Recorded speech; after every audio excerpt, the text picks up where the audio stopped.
Chapter 2 of Book 7 of Les Misérables, Volume 5 by Victor Hugo. Les Misérables, Volume 5 by Victor Hugo. Translated by Isabel Florence Hapgood. Book 7, Chapter 2. The Obscurities which a Revelation can contain. Marius was quite upset. The sort of estrangement which he had always felt toward the man beside whom he had seen Cosette was now explained to him. There was something enigmatic about that person, of which his instinct had warned him. This enigma was the most hideous of disgraces, the galleys. This Monsieur Fauchelevent was the convict Jean Valjean. To abruptly find such a secret in the midst of one's happiness resembles the discovery of a scorpion in a nest of turtle-doves. Was the happiness of Marius and Cosette therefore condemned to such a neighborhood? Was this an accomplished fact? Did the acceptance of that man form a part of the marriage now consummated? Was there nothing to be done? Had Marius wedded the convict as well? In vain may one be crowned with light and joy. In vain may one taste the grand purple hour of life, happy love. Such shocks would force even the archangel in his ecstasy, even the demigod in his glory, to shudder. As is always the case in change of view of this nature, Marius asked himself whether he had nothing with which to reproach himself. Had he been wanting in divination? Had he been wanting in prudence? Had he involuntarily dulled his wits? A little, perhaps. Had he entered upon this love affair, which had ended in his marriage to Cosette, without taking sufficient precautions to throw light upon the surroundings? He admitted, it is thus, by a series of successive admissions of ourselves, in regard to ourselves, that life amends us, little by little. He admitted the chimerical and visionary side of his nature, a sort of internal cloud, peculiar to many organizations, and which in paroxysms of passion and sorrow dilates as the temperature of the soul changes, and invades the entire man, to such a degree as to render him nothing more than a conscience bathed in a mist. We have more than once indicated this characteristic element of Marius's individuality.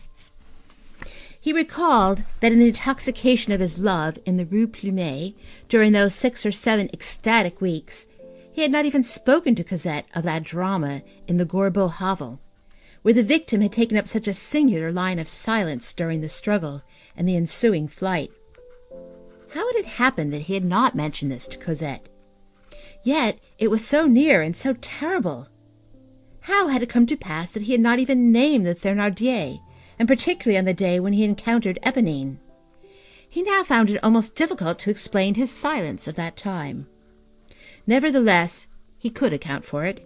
He recalled his benumbed state, his intoxication with Cosette, love absorbing everything, that catching away of each other into the ideal, and perhaps also, like the imperceptible quantity of reason mingled with this violent and charming state of the soul, a vague, dull instinct impelling him to conceal and abolish in his memory that redoubtable adventure, contact with which he dreaded, in which he did not wish to play any part, his agency in which he had kept secret, and in which he could be neither narrator nor witness without being an accuser. Moreover, these few weeks had been a flash of lightning. There had been no time for anything except love. In short, having weighed everything, turned everything over in his mind, examined everything, whatever might have been the consequences if he had told Cosette about the Gorbeau ambush. Even if he had discovered that Jean Valjean was a convict, would that have changed him, Marius? Would that have changed her, Cosette? Would he have drawn back? Would he have adored her any the less? Would he have refrained from marrying her? No. Then there was nothing to regret, nothing with which he need reproach himself. All was well. There is a deity for those drunken men who are called lovers. Marius, blind, had followed the path in which he would have chosen had he been in full possession of his sight. Love had bandaged his eyes in order to lead him whither? To paradise. But this paradise was henceforth complicated with an infernal accompaniment. Marius's ancient estrangement towards this man, towards this Fauchelevent who had turned into Jean Valjean, was at present mingled with horror. In this horror, let us state, there was some pity, and even a certain surprise. This thief guilty of a second offense, had restored that deposit. And what a deposit! 600,000 francs! He alone was in the secret of that deposit. He might have kept it all. He had restored it all. Moreover, he had himself revealed his situation. Nothing forced him to this. If anyone learned who he was, it was through himself. In this avowal there was something more than acceptance of humiliation. There was acceptance of peril. For a condemned man, a mask is not a mask, it is a shelter. A false name is security, and he had rejected that false name. He, the galley slave, might have hidden himself forever in an honest family. He had withstood this temptation. And with what motive? Through a conscientious scruple. He himself explained this with the irresistible accents of truth. In short, whatever this Jean Valjean might be, he was undoubtedly a conscience which was awakening. There existed some mysterious rehabilitation which had begun, and to all appearances scruples had for a long time already controlled this man. Such fits of justice and goodness are not characteristic of vulgar natures. An awakening of conscience is grandeur of soul. Jean Valjean was sincere. This sincerity, visible, palpable, irrefragable, evident from the very grief that had caused him, rendered inquiries useless, and conferred authority on all that the man had said. Here for Marius there was a strange reversal of situations. What breathed from Monsieur Fauchelevent? Distrust. What did Jean Valjean inspire? Confidence. In the mysterious balance of this Jean Valjean, which the pensive Marius struck, he admitted the active principle, he admitted the passive principle, and he tried to reach a balance. But all this went on as in a storm.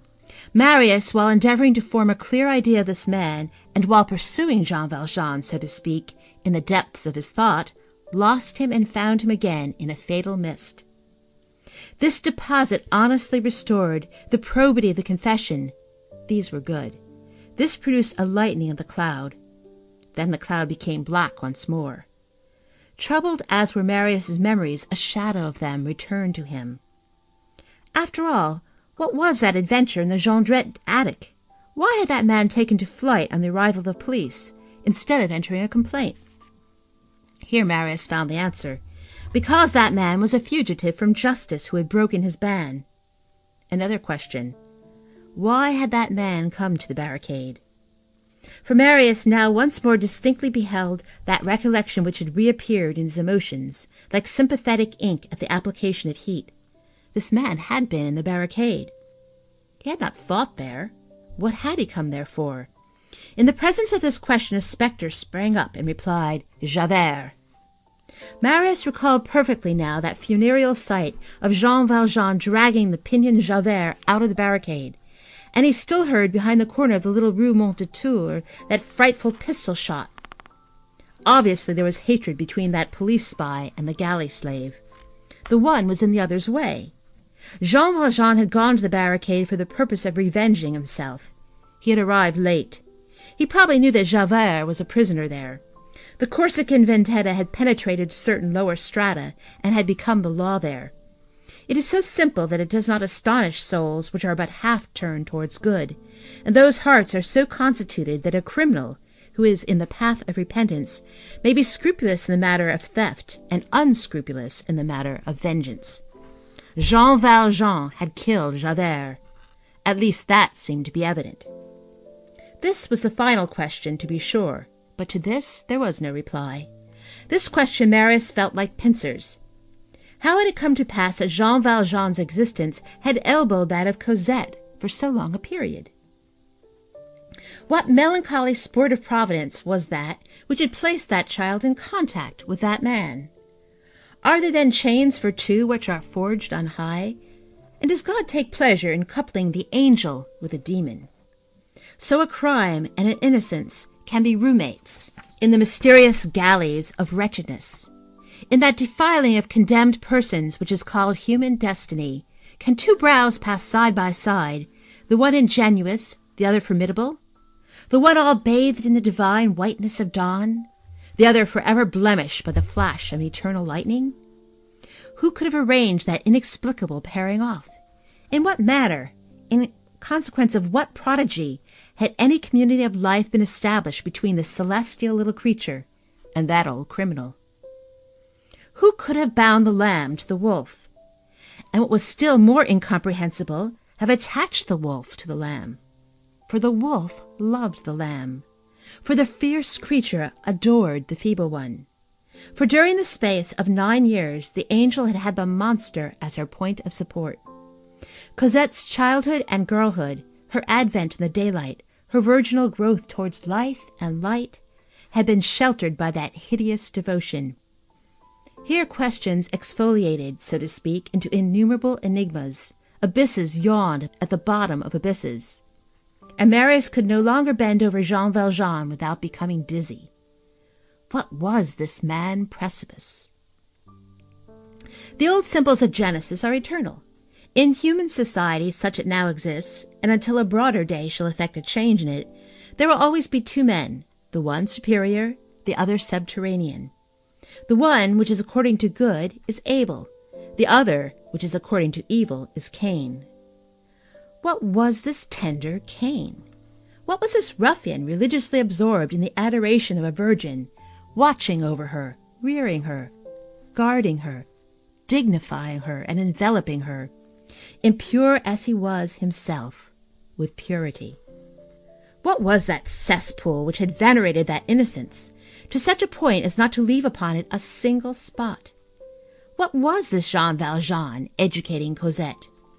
What was this figure of the shadows, which had for its only object the preservation of the rising of a star from every shadow and from every cloud? That was Jean Valjean's secret. That was also God's secret. In the presence of this double secret, Marius recoiled. The one, in some sort, reassured him as to the other. God was as visible in this affair as was Jean Valjean. God has his instruments. He makes use of the tools which he wills. He is not responsible to men.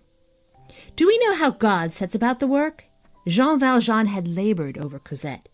He had, to some extent, made that soul. That was incontestable. Well, what then? The workman was horrible, but the work was admirable. God produces his miracles as seems good to him. He had constructed that charming Cosette, and he had employed Jean Valjean.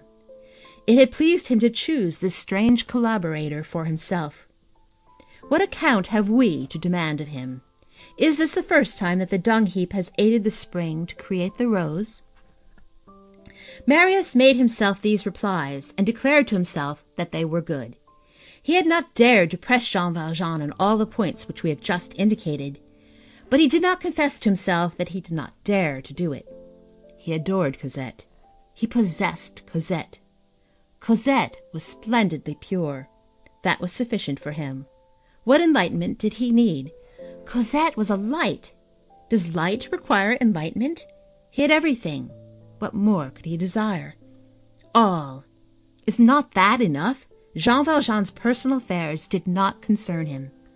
And bending over the fatal shadow of that man, he clung fast, convulsively, to the solemn declaration of that unhappy wretch. I am nothing to Cosette. 10 years ago I did not know that she was in existence. Jean Valjean was a passer-by. He had said so himself. Well, he had passed. Whatever he was, his part was finished. Henceforth there remained Marius to fulfill the part of Providence to Cosette. Cosette had sought this azure in a person like herself, in her lover, her husband, her celestial mate. Cosette, as she took her flight, winged and transfigured, left behind her on the earth her hideous and empty chrysalis, Jean Valjean. In whatever circle of ideas Marius revolved, he always returned to a certain horror for Jean Valjean, a sacred horror perhaps, for as we have just pointed out, he felt a quid divinum in that man. But do what he could, and seek what extenuation he would, he was certainly forced to fall back on this. The man was a convict. That is to say, a being who has not even a place in the social ladder, since he is lower than the very lowest rung. After the very last of men comes the convict. The convict is no longer, so to speak, in the semblance of the living. The law has deprived him of the entire quantity of humanity of which it can deprive a man. Marius, on penal questions, still held to the inexorable system, though he was a democrat, and he entertained all the ideas of the law and the subjects of those whom the law strikes. He had not yet accomplished all progress, we admit. He had not yet come to distinguish between that which is written by man and that which is written by God, between law and right. He had not examined and weighed the right which man takes to dispose of the irrevocable and the irreparable. He was not shocked by the word vindicate. He found it quite simple that certain breaches of the written law should be followed by eternal suffering, and he accepted as the process of civilization social damnation. He still stood at this point, though safe to advance infallibly later on, since his nature was good, and at bottom wholly formed of latent progress. In this stage of his ideas, Jean Valjean appeared to him hideous and repulsive. He was a man reproved. He was the convict. That word was for him like the sound of the trump in the day of judgment. And after having reflected upon Jean Valjean for a long time, his final gesture had been to turn away his head, vade retro. Marius, if we must recognize and even insist upon the fate, while interrogating Jean Valjean to such a point that Jean Valjean has said, "You are confessing me," had not nevertheless put to him 2 or 3 decisive questions. It was not that they had not presented themselves to his mind, but that he had been afraid of them. The Jondrette attic, the barricade, Javert. Who knows where these revelations would have stopped? Jean Valjean did not seem like a man who would draw back, and who knows whether Marius, after having urged him on, would not have himself desired to hold him back? Has it not happened to all of us in certain supreme conjunctures to stop our ears in order that we may not hear the reply after we've asked a question? It is especially when one loves that one gives way to these exhibitions of cowardice. It is not wise to question sinister situations to the last point, particularly when the indissoluble side of our life is fatally intermingled with them. What a terrible light might have proceeded from the despairing explanations of Jean Valjean, and who knows whether that hideous glare would not have darted forth as far as Cosette? Who knows whether a sort of infernal glow would not have lingered behind it on the brow of that angel? The spattering of a lightning flash is of the thunder also. Fatality has points of juncture where innocence itself is stamped with crime by the gloomy law of the reflections which give color. The purest figures may forever preserve the reflection of a horrible association. Rightly or wrongly, Marius had been afraid. He already knew too much. He sought to dull his senses rather than to gain further light. In dismay, he bore off Cosette in his arms and shut his eyes to Jean Valjean. That man was the night, the living and horrible night. How should he dare to seek the bottom of it? It is a terrible thing to interrogate the shadow. Who knows what its reply will be? The dawn may be blackened forever by it. In this state of mind, the thought that the man would henceforth come into any contact whatever with Cosette was a heart-rending perplexity to Marius. He now almost reproached himself for not having put these formidable questions, before which he had recoiled, and from which an implacable and definitive decision might have sprung. He felt that he was too good, too gentle, too weak, if we must say the word. This weakness had led him to an imprudent concession. He had allowed himself to be touched. He had been in the wrong. He ought to have simply and purely rejected Jean Valjean. Jean Valjean played the part of fire, and that is what he should have done, and have freed his house from that man. He was vexed with himself. He was angry with that whirlwind of emotions which had deafened, blinded, and carried him away. He was displeased with himself. What was he to do now? Jean Valjean's visits were profoundly repugnant to him. What was the use in having that man in his house? What did the man want? Here he became dismayed. He did not wish to dig down. He did not wish to penetrate deeply. He did not wish to sound himself. He had promised. He had allowed himself to be drawn into a promise. Jean Valjean held his promise. One must keep one's word, even to a convict. Above all, to a convict. Still, his first duty was to Cosette. In short, he was carried away by the repugnance which dominated him. Marius turned over all this confusion of ideas in his mind, passing from one to the other, and moved by all of them. Hence arose a profound trouble. It was not easy for him to hide this trouble from Cosette, but love is a talent, and Marius succeeded in doing it. However, without any apparent object, he questioned Cosette, who was as candid as a dove is white, and who suspected nothing.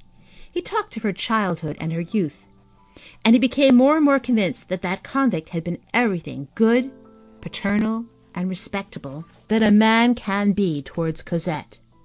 All that Marius had caught a glimpse of and had surmised was real. That sinister nettle had loved and protected that lily. End of Book 7, Chapter 2. Chapters 1 and 2 of Book 8 of Les Misérables, Volume 5, by Victor Hugo. Les Misérables, Volume 5, by Victor Hugo, translated by Isabel Florence Hapgood. Book 8, The Fading Away of the Twilight. Chapter 1, The Lower Chamber. On the following day, at nightfall, Jean Valjean knocked at the carriage-gate of the Gillenormand house. It was Basque who received him. Basque was in the courtyard at the appointed hour, as though he had received his orders. It sometimes happens that one says to a servant, "You will watch for Mr. So-and-so when he arrives." Basque addressed Jean Valjean without waiting for the latter to approach him. "Monsieur le Baron has charged me to inquire whether monsieur desires to go upstairs or to remain below." "I will remain below," replied Jean Valjean. Basque, who was perfectly respectful, opened the door of the waiting-room and said, "I will go and inform madame." The room which Jean Valjean entered was a damp, vaulted room on the ground floor, which served as a cellar on occasion, which opened on the street, was paved with red squares, and was badly lighted by a grated window. This chamber was not one of those which were harassed by the feather-duster, the Pope's head-brush, and the broom. The dust rested tranquilly there. Persecution of the spiders was not organized there. A fine web, which spread far and wide, and was very black and ornamented with dead flies, formed a wheel on one of the window panes. The room, which was small and low-ceiled, was furnished with a heap of empty bottles piled up in one corner. The wall, which was daubed with an ochre-yellow wash, was scaling off in large flakes. At one end there was a chimney-piece painted in black, with a narrow shelf. A fire was burning there, which indicated that Jean Valjean's reply, "I will remain below," had been foreseen. 2 armchairs were placed at the 2 corners of the fireplace. Between the chairs an old bedside rug, which displayed more foundation thread than wool, had been spread by way of a carpet. The chamber was lighted by the fire on the hearth, and the twilight falling through the window. Jean Valjean was fatigued. For days he had neither eaten nor slept. He threw himself into one of the armchairs. Basque returned, set a lighted candle on the chimney-piece, and retired. Jean Valjean, his head drooping and his chin resting on his breast, perceived neither Basque nor the candle. All at once he drew himself up with a start. Cosette was standing beside him. He had not seen her enter, but he had felt that she was there. He turned round. He gazed at her. She was adorably lovely, but what he was contemplating with that profound gaze was not her beauty, but her soul. "Well," exclaimed Cosette, "father, I knew that you were peculiar, but I never should have expected this. What an idea! Marius told me that you wished me to receive you here." "Yes, it is my wish." "I expected that reply. Good. I warn you that I am going to make a scene for you.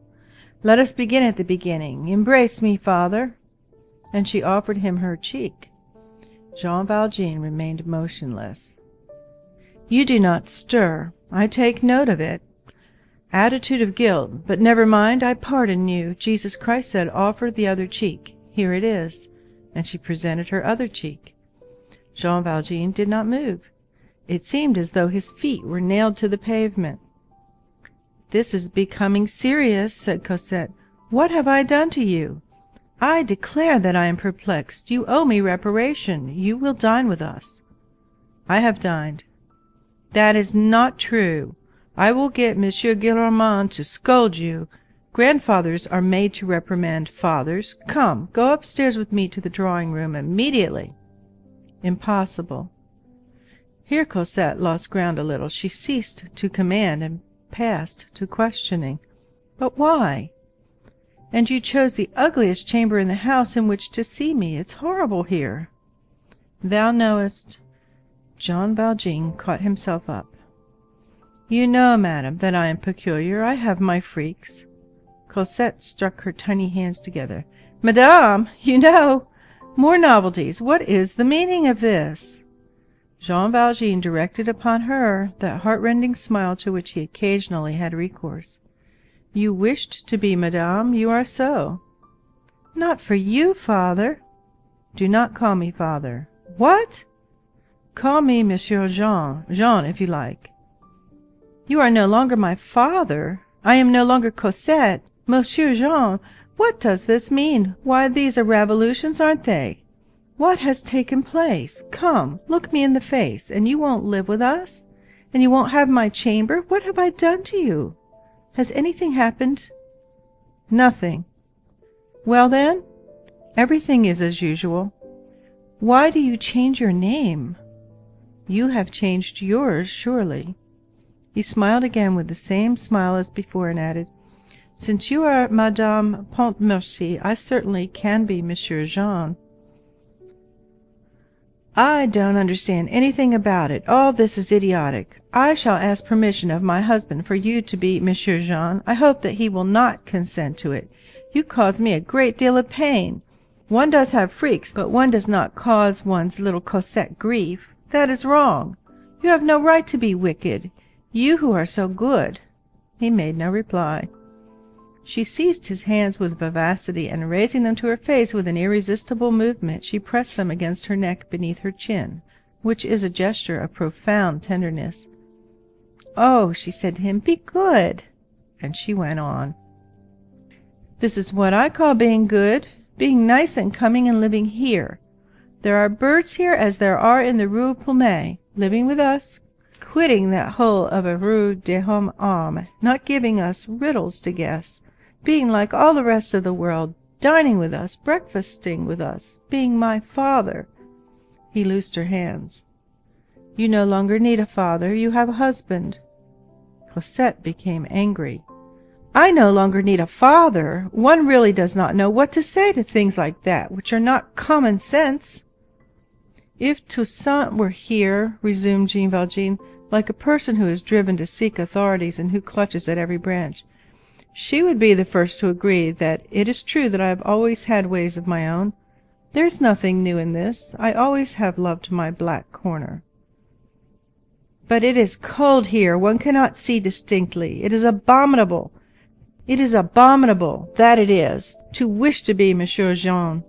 I will not have you say you to me." "Just now, as I was coming hither," replied Jean Valjean, "I saw a piece of furniture in the Rue Saint-Louis. It was at a cabinet-maker's. If I were a pretty woman, I would treat myself to that bit of furniture. A very neat toilet in the reigning style. What you call rosewood, I think. It is inlaid. The mirror is quite large. There are drawers. It is pretty." "How, the villainous bear!" replied Cosette. And with supreme grace, setting her teeth and drawing back her lips, she blew at Jean Valjean.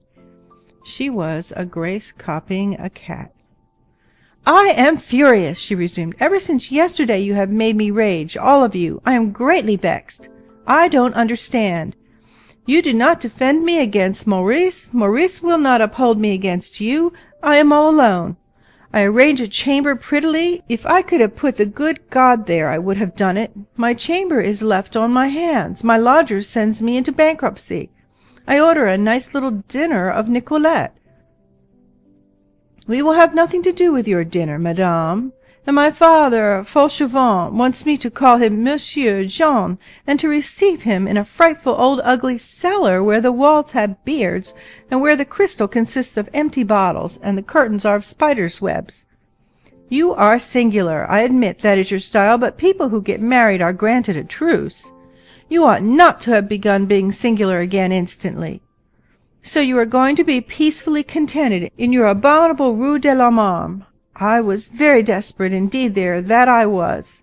What have you against me? You cause me a great deal of grief. Fie!" And becoming suddenly serious, she gazed intently at Jean Valjean and added, "Are you angry with me because I am happy?" Ingenuous, sometimes unconsciously, penetrates deep. This question, which was simple for Cosette, was profound for Jean Valjean. Cosette had meant to scratch, and she lacerated. Jean Valjean turned pale. He remained for a moment without replying. Then, with an inexpressible intonation, and speaking to himself, he murmured, "Her happiness was the object of my life. Now God may sign me dismissal. Cosette, thou art happy. My day is over." "Ah, you have said that to me?" exclaimed Cosette, and she sprang to his neck. Jean Valjean, in bewilderment, strained her wildly to his breast. It almost seemed to him as though he were taking her back. "Thanks, father," said Cosette. This enthusiastic impulse was on the point of becoming poignant for Jean Valjean. He gently removed Cosette's arms and took his hat. "Well?" said Cosette. "I leave you, madame. They are waiting for you." And from the threshold he added, "I have said thou to you. Tell your husband that this shall not happen again. Pardon me." Jean Valjean quitted the room, leaving Cosette stupefied at his enigmatical farewell. Chapter 2. Another step backwards. On the following day, at the same hour, Jean Valjean came. Cosette asked him no questions, was no longer astonished, no longer exclaimed that she was cold, no longer spoke of the drawing-room. She avoided saying either father or Monsieur Jean. She allowed herself to be addressed as you. She allowed herself to be called madame. Only her joy had undergone a certain diminution. She would have been sad if sadness had been possible to her. It is probable that she had had with Marius one of those conversations in which the beloved man says what he pleases, explains nothing, and satisfies the beloved woman.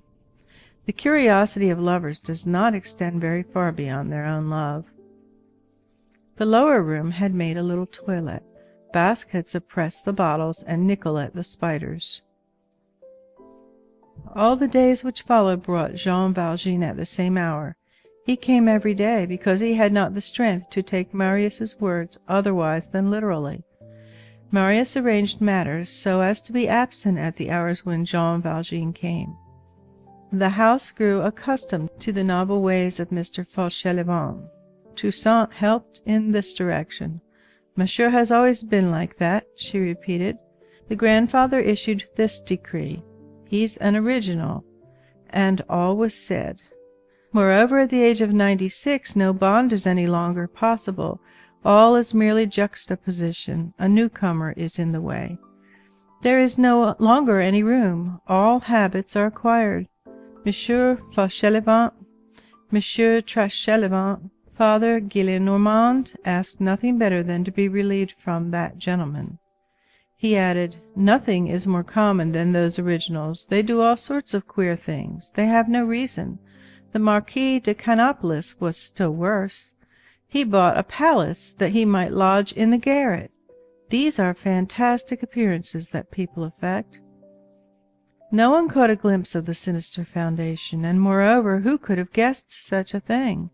There are marshes of this description in India, where the water seems extraordinary, inexplicable, rippling though there is no wind, and agitated where it should be calm. One gazes at the surface of these causeless ebullitions. One does not perceive the hydra which crawls on the bottom. Many men have a secret monster in this same manner, a dragon which gnaws them, a despair which inhabits their night. Such a man resembles other men. He goes and comes. No one knows that he bears with him a frightful parasitic pain with 1,000 teeth, which lives within the unhappy man, and of which he is dying. No one knows that this man is a gulf. He is stagnant but deep. From time to time a trouble of which the onlooker understands nothing appears on his surface. A mysterious wrinkle is formed, then vanishes, then reappears, as air bubbles rise and burst. It is the breathing of the unknown beast.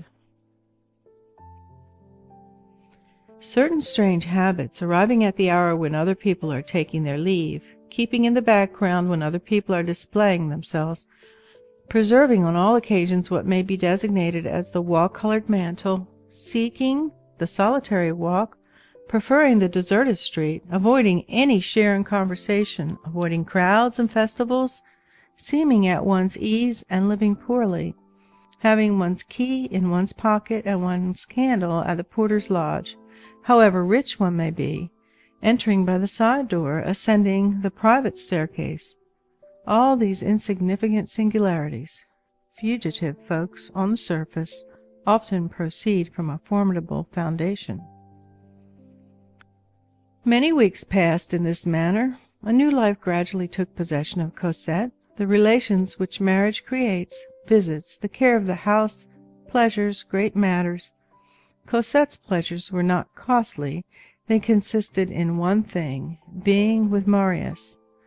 The great occupation of her life was to go out with him, to remain with him. It was for them a joy that was always fresh to go out arm in arm in the face of the sun in the open street, without hiding themselves before the whole world, both of them completely alone. Cosette had one vexation. Toussaint could not get on with Nicolette, the soldering of 2 elderly maids being impossible, and she went away. The grandfather was well. Marius argued a case here and there. Aunt Gillenormand peacefully led that life aside which sufficed for her. Beside the new household, Jean Valjean came every day. The address as thou disappeared. The you, the madame, the Monsieur Jean rendered him another person to Cosette. The care which he had himself taken to detach her from him was succeeding. She became more and more gay, and less tender, yet she still loved him sincerely, and he felt it. One day she said to him suddenly, "You used to be my father. You are no longer my father. You were my uncle. You are no longer my uncle. You were Monsieur Fauchelevent. You are Jean. Who are you then? I don't like all this. If I did not know how good you are, I should be afraid of you." He still lived in the Rue de l'Homme Armand, because he could not make up his mind to remove to a distance from the quarter where Cosette dwelt. At first he only remained a few minutes with Cosette, and then went away. Little by little he acquired the habit of making his visits less brief. One would have said that he was taking advantage of the authorization of the days which were lengthening. He arrived earlier and departed later. One day Cosette chanced to say father to him. A flash of joy illuminated Jean Valjean's melancholy old countenance. He caught her up. "C'est Jean!" "Ah, truly," she replied with a burst of laughter. "Monsieur Jean!" "That is right," said he, and he turned aside so that she might not see him wipe his eyes. End of Book 8, Chapters 1 and 2. Chapters 3 and 4 of Book 8 of Les Misérables, Volume 5, by Victor Hugo. Les Misérables, Volume 5, by Victor Hugo, translated by Isabel Florence Hapgood. Book 8, Chapter 3. They recall the garden of the Rue Plumet. This was the last time. After that last flash of light, complete extinction ensued. No more familiarity, no more good morning with a kiss, never more that word so profoundly sweet, "My father!" He was, at his own request and through his own complicity, driven out of all his happinesses, one after the other, and he had this sorrow, that after having lost Cosette wholly in one day, he was afterwards obliged to lose her again in detail.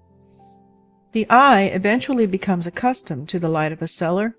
In short, it sufficed for him to have an apparition of Cosette every day. His whole life was concentrated in that 1 hour. He seated himself close to her, he gazed at her in silence, or he talked to her of years gone by, of her childhood, of the convent, of her little friends of those bygone days.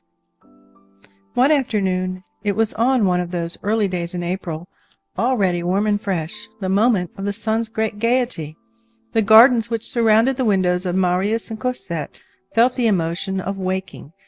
The hawthorn was on the point of budding, a jewelled garniture of gillyflowers spread over the ancient walls. Snapdragons yawned through the crevices of the stones. Amid the grass there was a charming beginning of daisies and buttercups. The white butterflies of the year were making their first appearance. The wind, that minstrel of the eternal wedding, was trying in the trees the first notes of that grand auroral symphony which the old poets called the springtide. Marius said to Cosette, "We said that we would go back to take a look at our garden in the Rue Plumet. Let us go thither. We must not be ungrateful." And away they flitted like two swallows toward the spring. This garden of the Rue Plumet produced on them the effect of the dawn. They already had behind them in life something which was like the springtime of their love. The house in the Rue Plumet, being held on a lease, still belonged to Cosette. They went to that garden and that house. There they found themselves again. There they forgot themselves. That evening, at the usual hour, Jean Valjean came to the Rue des Filles du Calvaire. "Madame went out with monsieur and has not yet returned," Basque said to him. He seated himself in silence and waited an hour. Cosette did not return. He departed with drooping head. Cosette was so intoxicated with her walk to their garden, and so joyous at having lived a whole day in her past, that she talked of nothing else on the morrow. She did not notice that she had not seen Jean Valjean. "In what way did you go hither?" Jean Valjean asked her. "On foot." "And how did you return?" "In a hackney carriage." For some time Jean Valjean had noticed the economical life led by the young people. He was troubled by it. Marius's economy was severe, and that word had its absolute meaning for Jean Valjean. He hazarded a query. "Why do you not have a carriage of your own? A pretty coupe would only cost you 500 francs a month. You are rich." "I don't know," replied Cosette. "It is like Toussaint," resumed Jean Valjean. "She is gone. You have not replaced her. Why?" "Nicolette suffices." "But you ought to have a maid." "Have I not Marius?" "You ought to have a house of your own servants, a carriage, a box at the theatre. There's nothing too fine for you. Why not profit by your riches? Wealth adds to happiness." Cosette made no reply. Jean Valjean's visits were not abridged, far from it. When it is the heart which is slipping, one does not halt on the downward slope. When Jean Valjean wished to prolong his visit and to induce forgetfulness of the hour, he sang the praises of Marius. He pronounced him handsome, noble, courageous, witty, eloquent, good. Cosette outdid him. Jean Valjean began again. They were never weary. Marius, that word, so inexhaustible, those 6 letters contained volumes. In this manner Jean Valjean contrived to remain a long time. It was so sweet to see Cosette, to forget by her side. It alleviated his wounds. It frequently happened that Basque came twice to announce, "Monsieur Gillenormand sends me to remind Madame la Baronne that dinner is served." On those days Jean Valjean was very thoughtful on his return home. Was there, then, any truth in that comparison of the chrysolite which has presented itself to the mind of Marius? Was Jean Valjean really a chrysalis who would persist and who would come to visit his butterfly? One day he remained still longer than usual. On the following day he observed that there was no fire on the hearth. "Hello," he thought, "no fire," and he furnished the explanation for himself. "It is perfectly simple. It is April. The cold weather has ceased." "Heavens, how cold it is here!" exclaimed Cosette when she entered. "Why, no," said Jean Valjean. "Was it you who told Basque not to make a fire, then?" "Yes, since we are now in the month of May." But we have a fire until June. One is needed all the year in this cellar. I thought that a fire was unnecessary. That is exactly like one of your ideas, retorted Cosette. On the following day there was a fire, but the 2 armchairs were arranged at the other end of the room near the door. What is the meaning of this? Thought Jean Valjean. He went for the armchairs and restored them to their ordinary place near the hearth. This fire lighted once more encouraged him, however. He prolonged the conversation even beyond its customary limits. As he rose to take his leave, Cosette said to him, "My husband said a queer thing to me yesterday." "What was it?" "He said to me, 'Cosette, we have an income of 30,000 livres, 27 that you own, and 3 that my grandfather gives me.' I replied, 'That makes 30.' He went on, 'Would you have the courage to live on the 3,000? I answered, 'Yes, on nothing, provided it was with you.' And then I asked, 'Why do you say that to me?' He replied, 'I wanted to know.'" Jean Valjean found not a word to answer. Cosette probably expected some explanation from him. He listened in gloomy silence. He went back to the Rue de l'Homme Armé. He was so deeply absorbed that he mistook the door, and instead of entering his own house, he entered the adjoining dwelling. It was only after having ascended nearly 2 stories that he perceived his error and went down again. His mind was swarming with conjectures. It was evident that Marius had his doubts as to the origin of the 600,000 francs, that he feared some source that was not pure. Who knows? That he had even perhaps discovered that the money came from him, Jean Valjean, that he hesitated before this suspicious fortune, and was disinclined to take it as his own, preferring that both he and Cosette should remain poor rather than that they should be rich with wealth that was not clean. Moreover, Jean Valjean began vaguely to surmise that he was being shown the door. On the following day he underwent something like a shock on entering the ground-floor room. The armchairs had disappeared. There was not a single chair of any sort. "Ah, what's this?" exclaimed Cosette as she entered. "No chairs? Where are the armchairs?" "They are no longer here," replied Jean Valjean. "This is too much." Jean Valjean stammered. "It was I who told Basque to remove them." "And your reason?" "I have only a few minutes to stay today." "A brief stay is no reason for remaining standing." "I think that Basque needed the chairs for the drawing-room." "Why?" "You have company this evening, no doubt." "We expect no one." Jean Valjean had not another word to say. Cosette shrugged her shoulders. "To have the chairs carried off! The other day you had the fire put out. How odd you are!" "Adieu," murmured Jean Valjean. He did not say, "Adieu, Cosette," but he had not the strength to say, "Adieu, madame." He went away utterly overwhelmed. This time he had understood. On the following day he did not come. Cosette only observed the fact in the evening. "Why," said she, "Monsieur Jean has not been here today." And she felt a slight twinge at her heart, but she hardly perceived it, being immediately diverted by a kiss from Marius. On the following day he did not come. Cosette paid no heed to this, passed her evening, and slept well that night, as usual, and thought of it only when she woke. She was so happy. She speedily dispatched Nicolette to Monsieur Jean's house to inquire whether he were ill, and why he had not come on the previous evening. Nicolette brought back the reply of Monsieur Jean that he was not ill, he was busy. He would come soon as he was able. Moreover, he was on the point of taking a little journey. Madame must remember that it was his custom to take trips from time to time. They were not to worry about him. They were not to think of him. Nicolette, on entering Monsieur Jean's, had repeated to him her mistress's very words, that Madame had sent her to inquire why Monsieur Jean bade not come on the preceding evening. "It is 2 days since I have been there," said Jean Valjean gently. But the remark passed unnoticed by Nicolette, who did not report it to Cosette. Chapter 4. Attraction and Extinction. During the last months of spring and the first months of summer in 1833, the rare passer-by in the Marius, the petty shopkeepers, the loungers on thresholds, noticed an old man neatly clad in black, who emerged every day at the same hour, toward nightfall, from the Rue de l'Homme on the side of the Rue Sainte-Croix de Bétonnière, passed in front of the Blancs Manteaux, gained the Rue Culture Sainte Catherine, and on arriving at the Rue de l'Echarpe, turned to the left and entered the Rue Saint-Louis.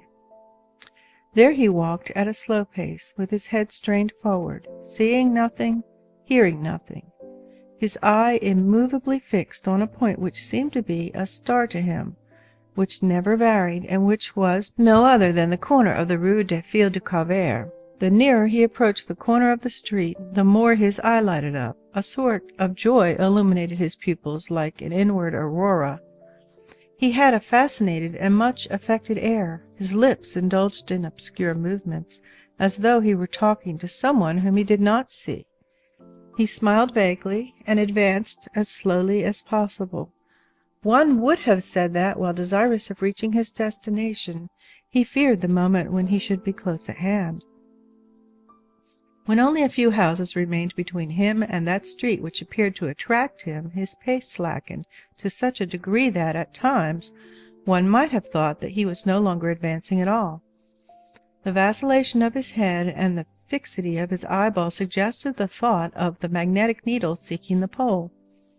Whatever time he spent on arriving, he was obliged to arrive at last.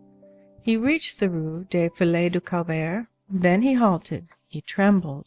He thrust his head with a sort of melancholy timidity round the corner of the last house, and gazed into the street. And there was in that tragic look something which resembled the dazzling light of the impossible, and the reflection from a paradise that was closed to him. Then a tear, which had slowly gathered in the corner of his lids, and had become large enough to fall, trickled down his cheek, and sometimes stopped at his mouth. The old man tasted its bitter flavor. Thus he remained for several minutes, as though made of stone. Then he returned by the same road, and with the same step, and in proportion as he retreated, his glance died out. Little by little, this old man ceased to go as far as the corner of the Rue Filles du Calvaire. He halted halfway in the Rue Saint-Louis, sometimes a little further off, sometimes a little nearer. One day he stopped at the corner of the Rue Culture Sainte Catherine, and looked at the Rue des Filles du Calvaire from a distance. Then he shook his head slowly from left to right, as though refusing himself something, and retraced his steps. Soon he no longer came as far as the Rue Saint-Louis. He got as far as the Rue Pavée, shook his head, and turned back. Then he went no further than the Rue des Trois Pavillons. Then he did not overstep the Blancs Manteaux. One would have said that he was a pendulum which was no longer wound up, and whose oscillations were growing shorter before ceasing altogether. Every day he emerged from his house at the same hour. He undertook the same trip, but he no longer completed it, and perhaps without himself being aware of the fact, he constantly shortened it. His whole countenance expressed this single idea: what is the use? His eye was dim, no more radiance. His tears were also exhausted. They no longer collected in the corner of his eyelid. That thoughtful eye was dry. The old man's head was still craned forward. His chin moved at times. The folds in his gaunt neck were painful to behold. Sometimes, when the weather was bad, he had an umbrella under his arm, but he never opened it. The good women of the quarter said, "He is an innocent." The children followed him and laughed. End of Book 8, Chapters 3 and 4. Chapters 1 to 3 of Book 9th of Les Misérables, Volume 5, by Victor Hugo. Les Misérables, Volume 5, by Victor Hugo, translated by Isabel Florence Hapgood. Book 9th. Supreme Shadow, Supreme Dawn. Chapter 1. Pity for the unhappy, but indulgence for the happy. It is a terrible thing to be happy. How content one is! How all-sufficient one finds it! How, being in possession of the false object of life, happiness, one forgets the true object, duty. Let us say, however, that the reader would do wrong were he to blame Marius. Marius, as we have explained it, before his marriage, had put no questions to Monsieur Fauchelevent, and since that time he had feared to put any to Jean Valjean. He had regretted the promise into which he had allowed himself to be drawn.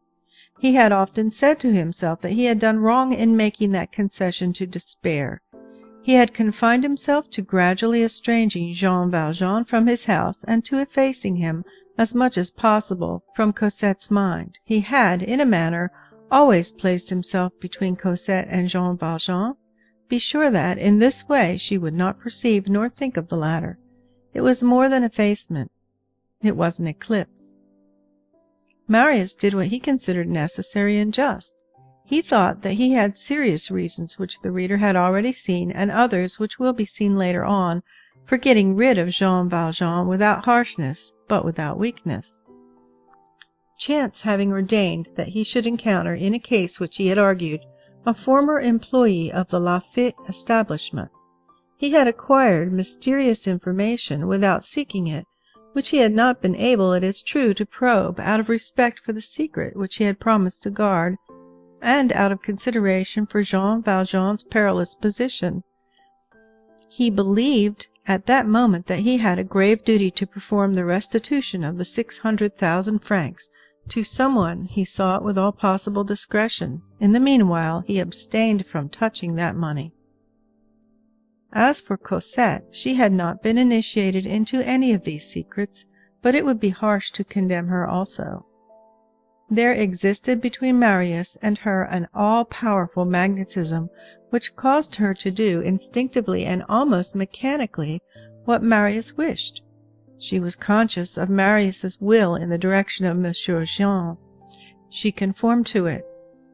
Her husband had not been obliged to say anything to her. She yielded to the vague but clear pressure of his tacit intentions, and obeyed blindly. Her obedience in this instance consisted in not remembering what Marius forgot.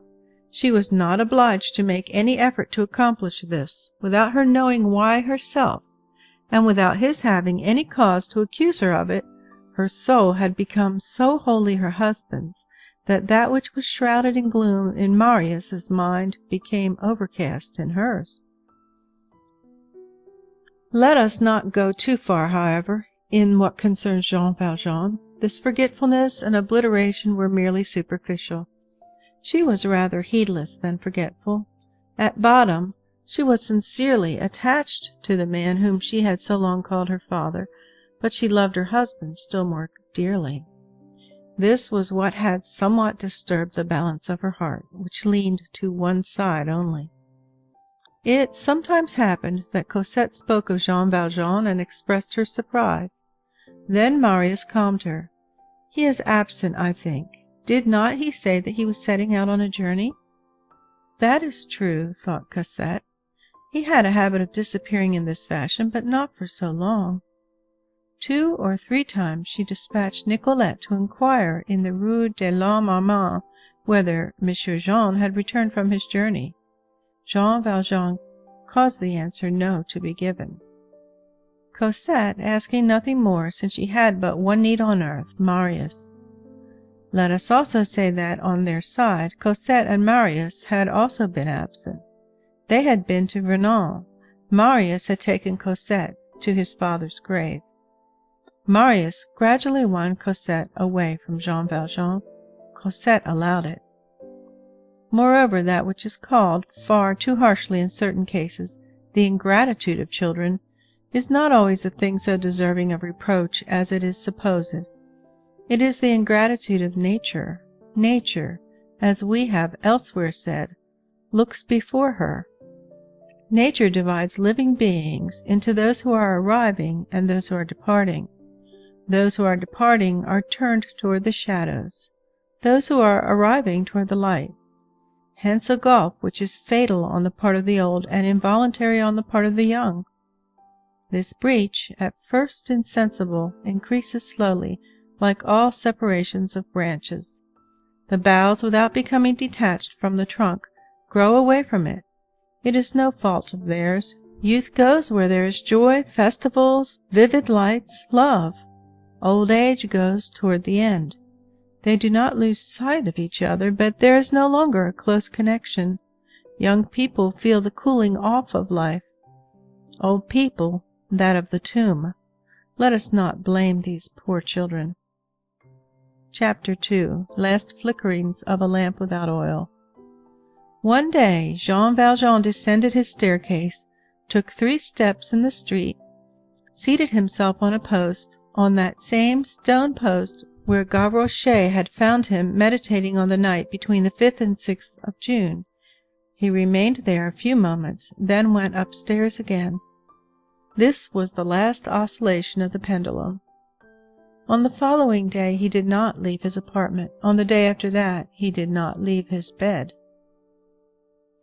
His portress, who prepared his scanty repasts, a few cabbages or potatoes with bacon, glanced at the brown earthenware plate and exclaimed, "But you ate nothing yesterday, poor dear man." "Certainly I did," replied Jean Valjean. "The plate is quite full.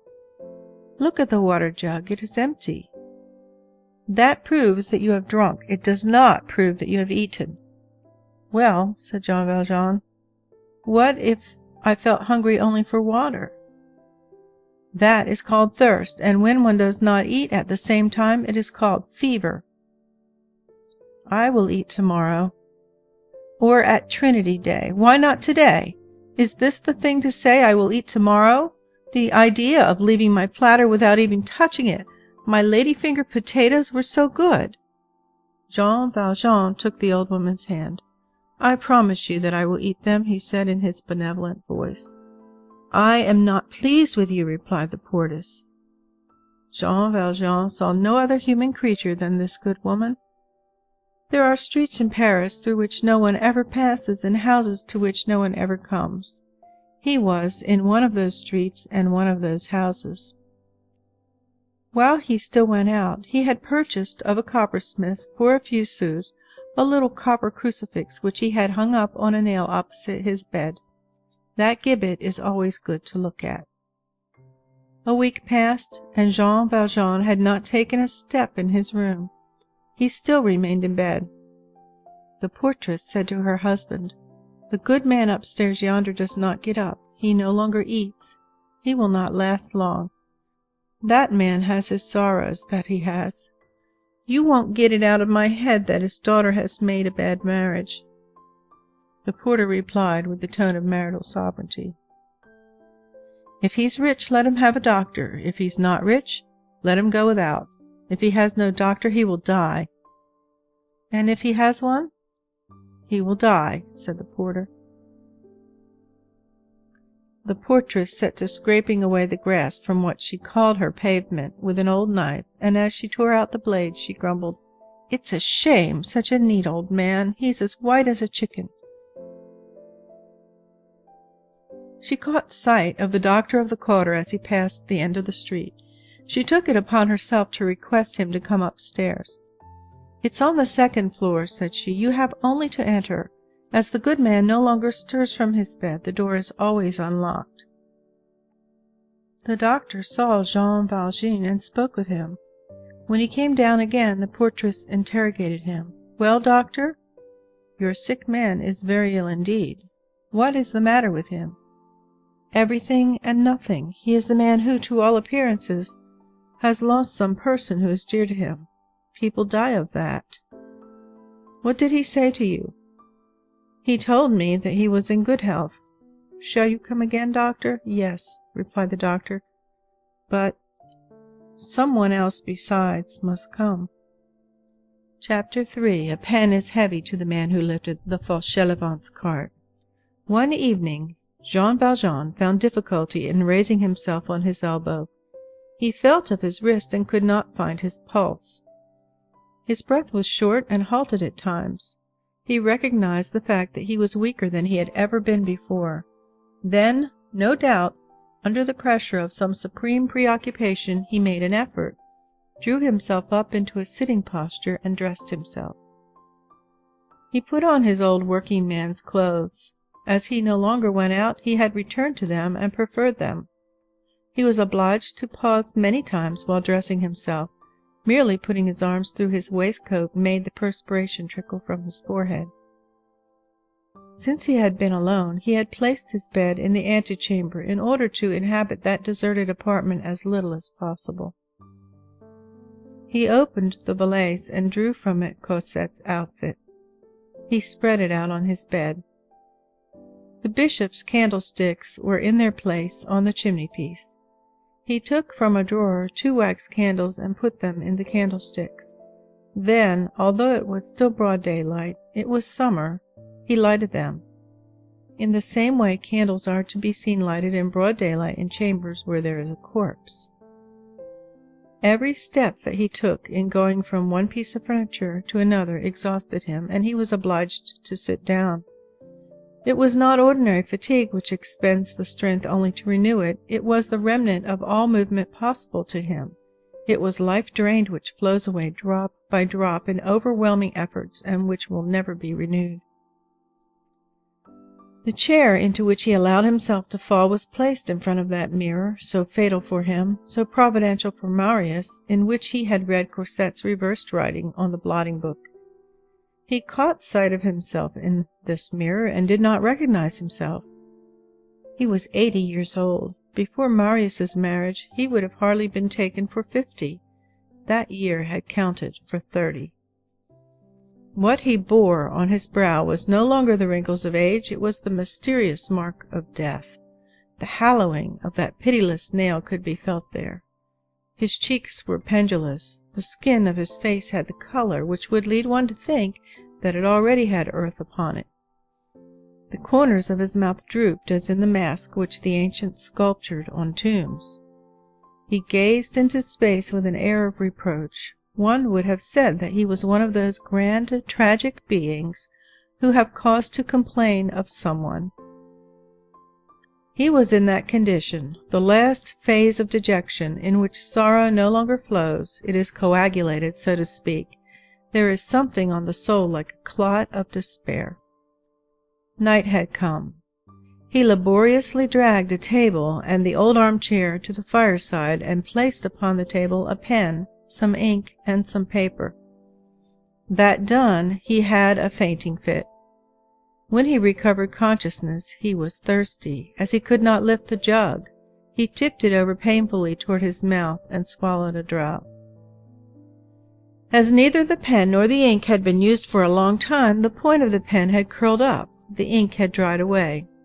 He was forced to rise and put a few drops of water in the ink, which he did not accomplish without pausing and sitting down 2 or 3 times, and he was compelled to write with the back of the pen. He wiped his brow from time to time. Then he turned toward the bed, and, still seated, for he could not stand, he gazed at the little black gown and all those beloved objects. These contemplations lasted for hours, which seemed minutes. All at once he shivered. He felt that a child was taking possession of him. He rested his elbows on the table, which was illuminated by the bishop's candles, and took up the pen. His hand trembled. He wrote slowly the few following lines. Cosette, I bless thee. I am going to explain to thee. Thy husband was right in giving me to understand that I ought to go away, but there is a little error in what he believed, though he was in the right. He is excellent. Love him well even after I am dead. Monsieur Pontmercy, love my darling child well. Cosette. This paper will be found. This is what I wish to say to thee. Thou wilt see the figures, if I have the strength to recall them. Listen well. This money is really thine. Here is the whole matter. While jet comes from Norway, black jet comes from England, black glass jewelry comes from Germany. Jet is the lightest, the most precious, the most costly. Imitations can be made in France as well as in Germany. What is needed is a little anvil 2 inches square, and a lamp burning spirits of wine to soften the wax. The wax was formerly made with resin and lampblack, and cost 4 livres the pound. I invented a way of making it with gum shellac and turpentine. It did not cost more than 30 sous, and is much better. Buckles are made with a violet glass which is stuck fast by means of this wax to a little framework of black iron. The glass must be violet for iron jewelry, and black for gold jewelry. Spain buys a great deal of it. It is the country of jet. Here he paused. The pen fell from his fingers. He was seized by one of those sobs which at times welled up from the very depths of his being. The poor man clasped his head in both hands and meditated. "Oh," he exclaimed within himself, lamentable cries heard by God alone, "all is over. I shall never see her more. She is a smile which passed over me. I am about to plunge into the night without even seeing her again. Oh, 1 minute, 1 instant to hear her voice, to touch her dress, to gaze upon her the angel, and then to die. It is nothing to die. What is frightful is to die without seeing her. She would smile on me. She would say a word to me. Would that do any harm to any one? No, all is over and forever. Here I am all alone. My God, I shall never see her again." At that moment there came a knock at the door. End of chapters 1 through 3 of Book 9th. Chapter 4 of Book 9th of Les Misérables, Volume 5, by Victor Hugo. Les Misérables, Volume 5, by Victor Hugo, translated by Isabel Florence Hapgood. Book 9th, Chapter 4. A bottle of ink which only succeeded in whitening. That same day, or so to speak more accurately that same evening, as Marius left the table and was on the point of withdrawing to his study, having a case to look over, Basque handed him a letter, saying, "The person who wrote the letter is in the antechamber." Cosette had taken the grandfather's arm and was strolling in the garden. A letter, like a man, may have an unprepossessing exterior, coarse paper, coarsely folded, the very sight of certain missives of displeasing. The letter which Basque had brought was of this sort. Marius took it. It smelled of tobacco. Nothing evokes a memory like an odor. Marius recognized that tobacco. He looked at the superscription, "To Monsieur le Baron Pontmercy, at his hotel." The recognition of the tobacco caused him to recognize the writing as well. It may be said that amazement has its lightning flashes. Marius was, as it were, illuminated by one of those flashes. The sense of smell, that mysterious aid to memory, had just revived a whole world within him. It was certainly the paper, the fashion of folding, the dull hint of ink. It was certainly the well-known handwriting, especially was it the same tobacco. The Jondrette garret rose before his mind. Thus, strange freak of chance, one of the two scents which he had so diligently sought, the one in connection with which he had lately again exerted so many efforts, and which he supposed to be forever lost, had come and presented itself to him of its own accord. He eagerly broke the seal and read, "Monsieur le Baron, if the Supreme Being had given me the talents, I might have been Baron Thénard, member of the Institute, Academy of Sciences, but I am not. I only bear the same as him, happy if this memory recommends me to the excellence of your kindnesses. The benefit with which you will honor me will be reciprocal. I am in possession of a secret concerning an individual. This individual concerns you. I hold the secret at your disposal, desiring to have the honor to be useful to you. I will furnish you with the simple means of driving from your honorable family that individual who has no right there, Madame la Baronne being of lofty birth. The sanctuary of virtue cannot cohabit longer with crime without abdicating. I await in the antechamber the orders of Monsieur le Baron, with respect." The letter was signed Thénard. This signature was not false, it was merely a trifle abridged. Moreover, the rigmarole and the orthography completed the revelation. The certificate of origin was complete. Marius's emotion was profound. After a start of surprise, he underwent a feeling of happiness. If he could now but find the other man of whom he was in search, the man who had saved him, Marius, there would be nothing left for him to desire. He opened the drawer of his secretary, took out several bank-notes, put them in his pocket, closed the secretary again, and rang the bell. Basque half opened the door. "Show the man in," said Marius. Basque announced, "Monsieur Thénard." A man entered. A fresh surprise for Marius, the man who entered was an utter stranger to him.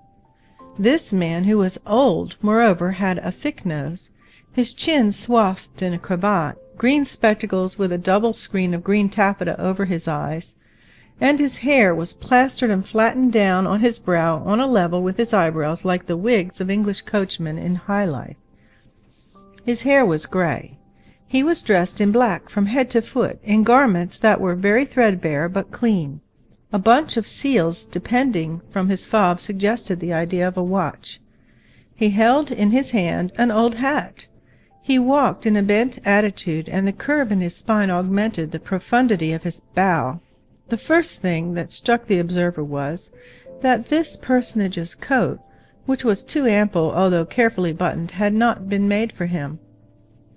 Here a short digression becomes necessary. There was in Paris at that epoch, in a low-lived old lodging in the Rue Beautreillis, near the Arsenal, an ingenious Jew whose profession was to change villains into honest men.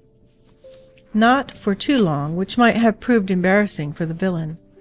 The change was on sight, for a day or two, at the rate of 30 sous a day, by means of a costume which resembled the honesty of the world in general as nearly as possible.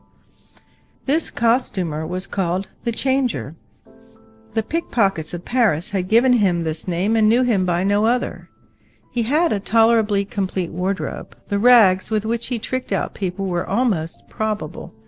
He had specialties and categories.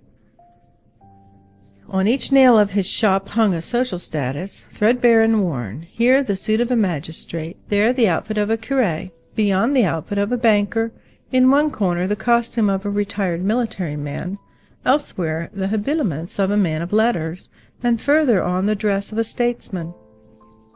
This creature was the costumer of the immense drama which knavery plays in Paris. His lair was the green room whence Thess emerged, and into which roguery retreated. A tattered knave arrived at this dressing-room, deposited his 30 sous, and selected, according to the part which he wished to play, the costume which suited him, and, on descending the stairs once more, the knave was a somebody. On the following day the clothes were faithfully returned, and the changer, who trusted the thieves with everything, was never robbed. There was one inconvenience about these clothes: they did not fit, not having been made for those who wore them. They were too tight for one, too loose for another, and did not adjust themselves to anyone. Every pickpocket who exceeded or fell short of the human average was ill at his ease in the changer's costumes. It was necessary that one should not be either too fat or too lean. The changer had foreseen only ordinary men. He had taken the measure of the species from the first rascal who came to hand, who was neither stout nor thin, neither tall nor short, hence adaptations which were sometimes difficult, and from which the changer's clients extricated themselves as best they might. So much the worse for the exceptions. The suit of the statesman, for instance, black from head to foot, and consequently proper, would have been too large for Pitt and too small for Castile Cisalia. The costume of a statesman was designated as follows in the changer's catalogue. We copy: a coat of black cloth, trousers of black wool, a silk waistcoat, boots, and linen. On the margin there stood ex-ambassador, and a note, which we also copy. In a separate box a neatly frizzled perruque, green glasses, seals, and 2 small quills, an inch long, wrapped in cotton. All this belonged to the statesman, the ex-ambassador. This whole costume was, if we may so express ourselves, debilitated. The seams were white, a vague buttonhole yawned at one of the elbows. Moreover, one of the coat buttons was missing on the breast, but this was only detail, as the hand of the statesman should always be thrust into his coat and laid upon his heart. Its function was to conceal the absent button. If Marius had been familiar with the occult institutions of Paris, he would instantly have recognized, upon the back of the visitor whom Basque had just shown in, the statesman's suit borrowed from the pick-me-down-that shop of the changer.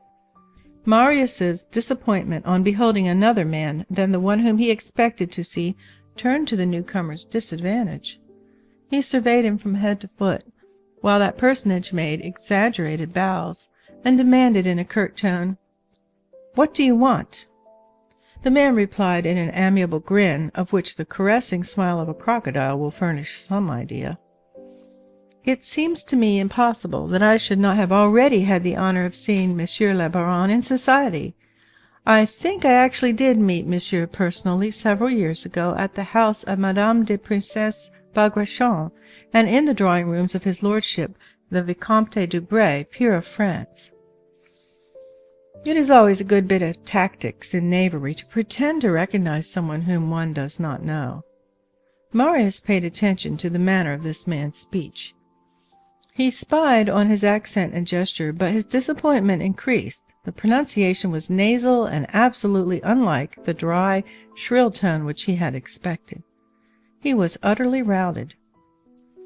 "I know neither Madame Bagrachon nor Monsieur d'Aubray," said he. "I have never set foot in the house of either of them in my life." The reply was ungracious. The parsonage, determined to be gracious at any cost, insisted. "Then it must have been at Chateaubriand that I have seen Monsieur. I know Chateaubriand very well. He is very affable. He sometimes says to me, 'Thénard, my friend, won't you drink a glass of wine with me?'" Marius's brow grew more and more severe. "I have never had the honor of being received by Monsieur de Chateaubriand. Let us cut it short. What do you want?" The man bowed lower at that harsh voice. "Monsieur le Baron, deign to listen to me. There is in America, in a district near Panama, a village called La Joya. That village is composed of a single house, a large, square house of 3 stories, built of bricks dried in the sun. Each side of the square 500 feet in length, each story retreating 12 feet back of the story below, in such a manner as to leave in front a terrace which makes the circus of the edifice. In the center, an inner court where the provisions and munitions are kept.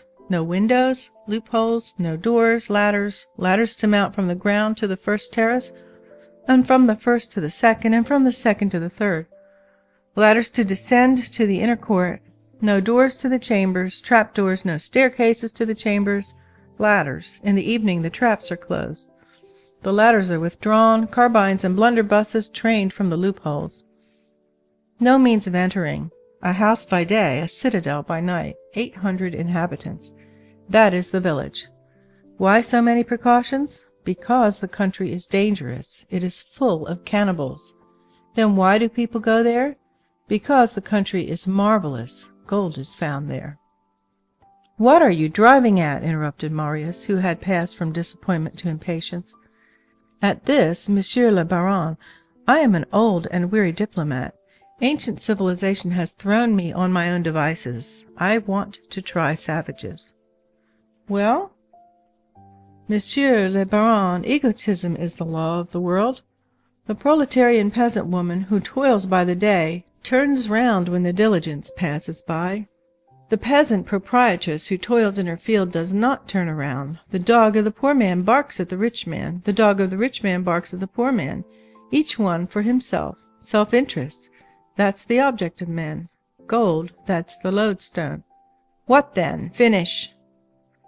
"I should like to go and establish myself at La Joya.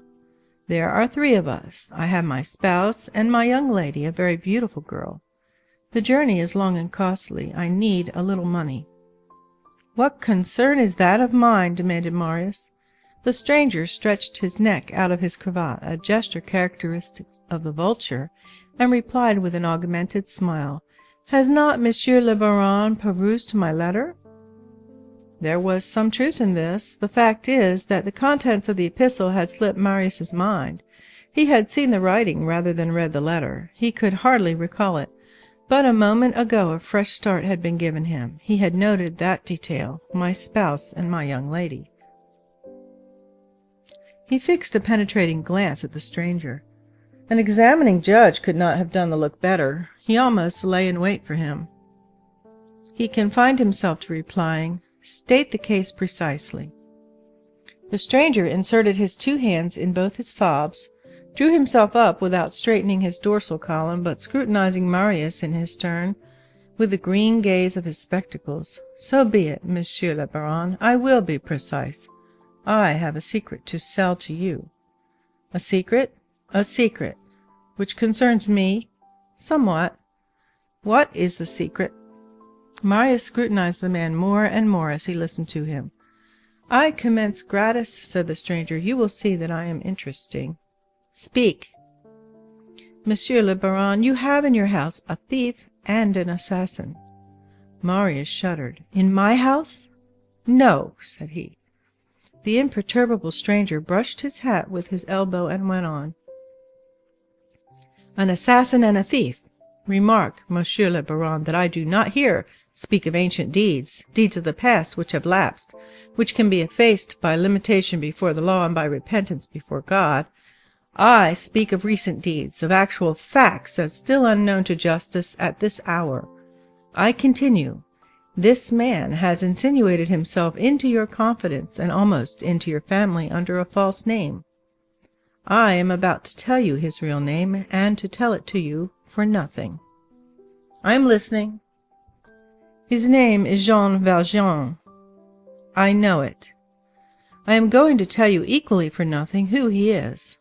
"Say on." "He is an ex-convict." "I know it." "You know it since I have had the honor of telling you."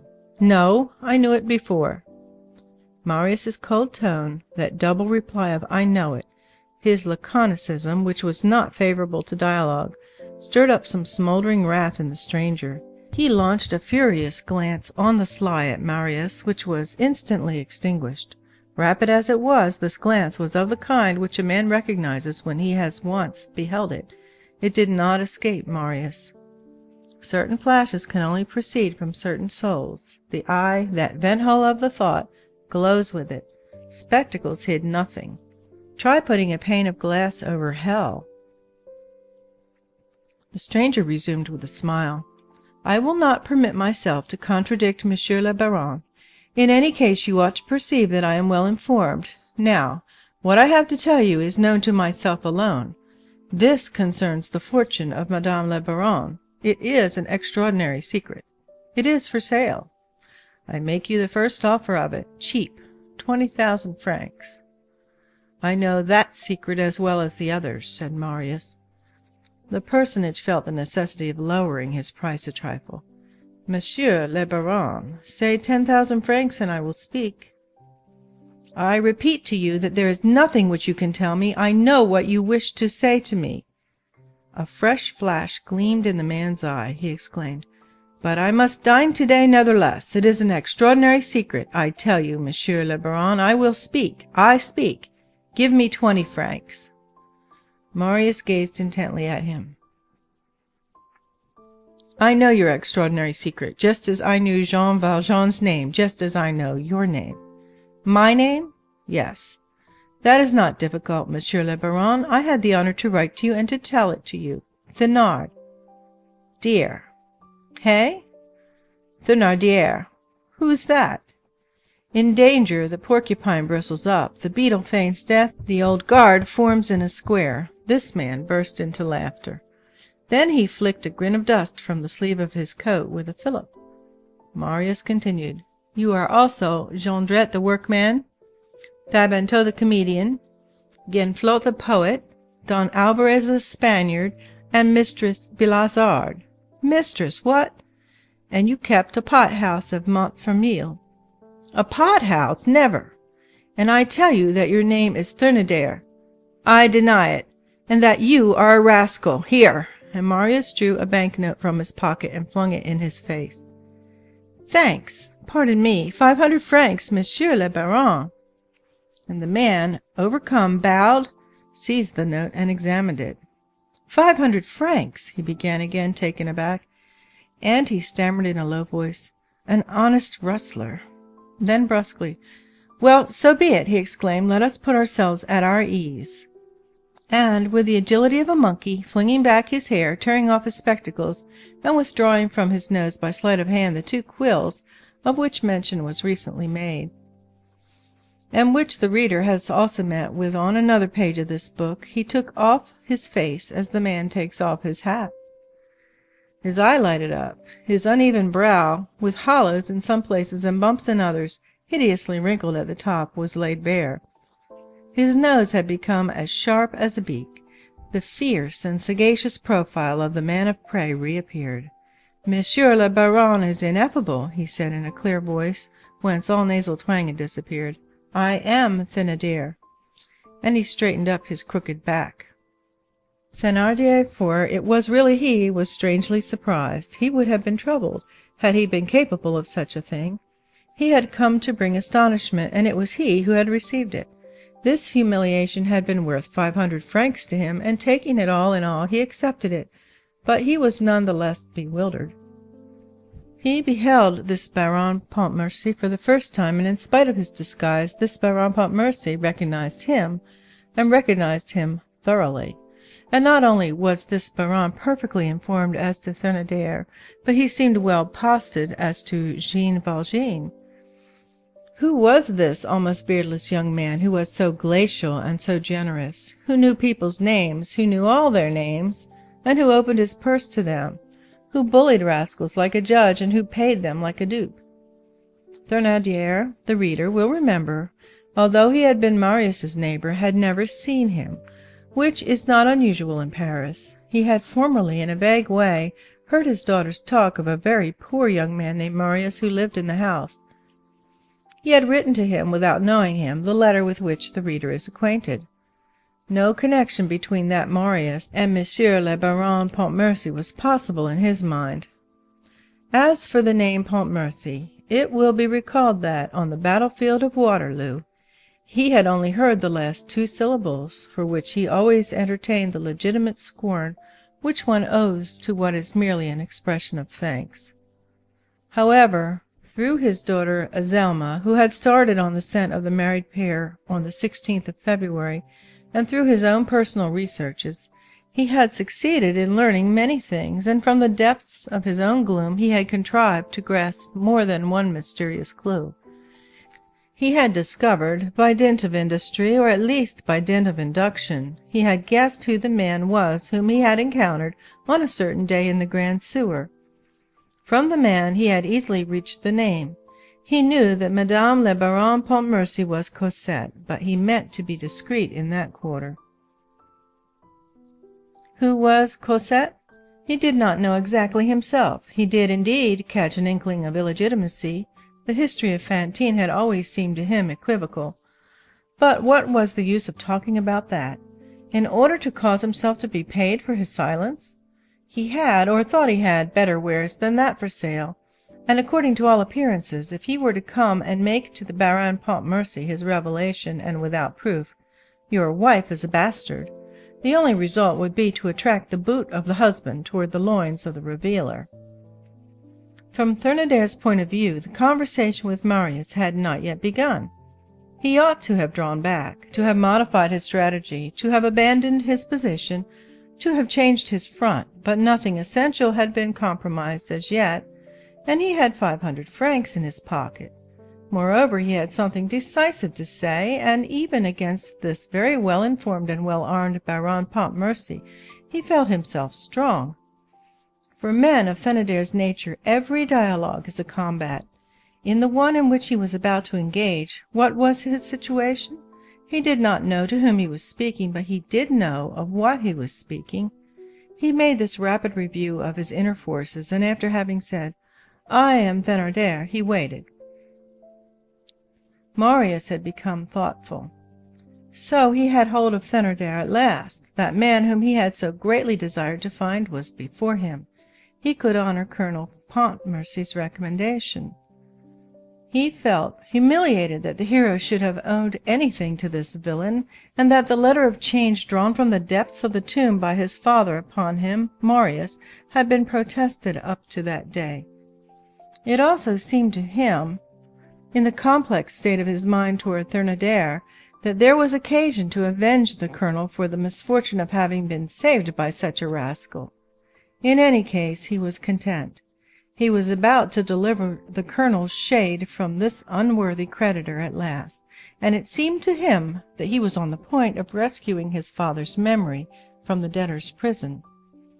By the side of this duty there was another, to elucidate, if possible, the source of Cosette's fortune. The opportunity appeared to present itself. Perhaps Thénardier knew something. It might prove useful to see the bottom of this man. He commenced with this. Thénardier had caused the honest rustler to disappear in his fob, and was gazing at Marius with a gentleness that was almost tender. Marius broke the silence. Thénardier, I have told you your name. Now, would you like to have me tell you your secret, the one that you came here to reveal to me? I have information of my own also. You shall see that I know more about it than you do. Jean Valjean, as you have said, is an assassin and a thief. A thief because he robbed a wealthy manufacturer whose ruin he brought about, an assassin because he assassinated police agent Javert. I don't understand, sir, ejaculated Thénardier. I will make myself intelligible. In a certain arrondissement of the Pas-de-Calais there was, in 1822, a man who had fallen out with justice, and who, under the name of Monsieur Madeleine, had regained his status and rehabilitated himself. This man had become a just man in the full force of the term. In a trade, the manufacture of black glass goods, he had made the fortune of an entire city. As far as his personal fortune was concerned, he made that also, but as a secondary matter, and in some sort by accident. He was the foster father of the poor. He founded hospitals, opened schools, visited the sick, dowered young girls, supported widows, and adopted orphans. He was like the guardian angel of the country. He refused the cross. He was appointed mayor. A liberated convict knew the secret of a penalty incurred by this man in former days. He denounced him and had him arrested, and profited by the arrest to come to Paris and cause the banker Laffitte, I have the fact from the cashier himself, by means of a false signature, to hand over to him the sum of over 500,000 which belonged to Monsieur Madeleine. This convict who robbed Monsieur Madeleine was Jean Valjean. As for the other fact, you have nothing to tell me about it either. Jean Valjean killed the agent Javert. He shot him with a pistol. I, the person who is speaking to you, was present. Thénardier cast upon Marius the sovereign glance of a conquered man who lays his hand once more upon the victory, and who has just regained in one instant all the ground which he has lost. But the smile returned instantly.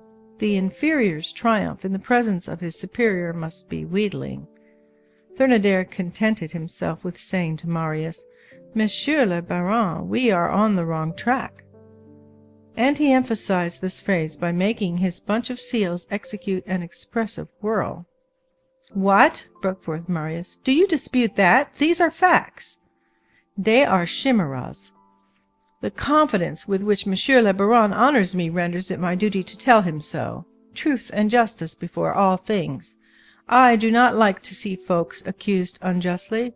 Monsieur le Baron, Jean Valjean did not rob Monsieur Madeleine, and Jean Valjean did not kill Javert. This is too much. How is this? For 2 reasons. What are they? Speak. This is the first. He did not rob Monsieur Madeleine, because it is Jean Valjean himself who is Monsieur Madeleine.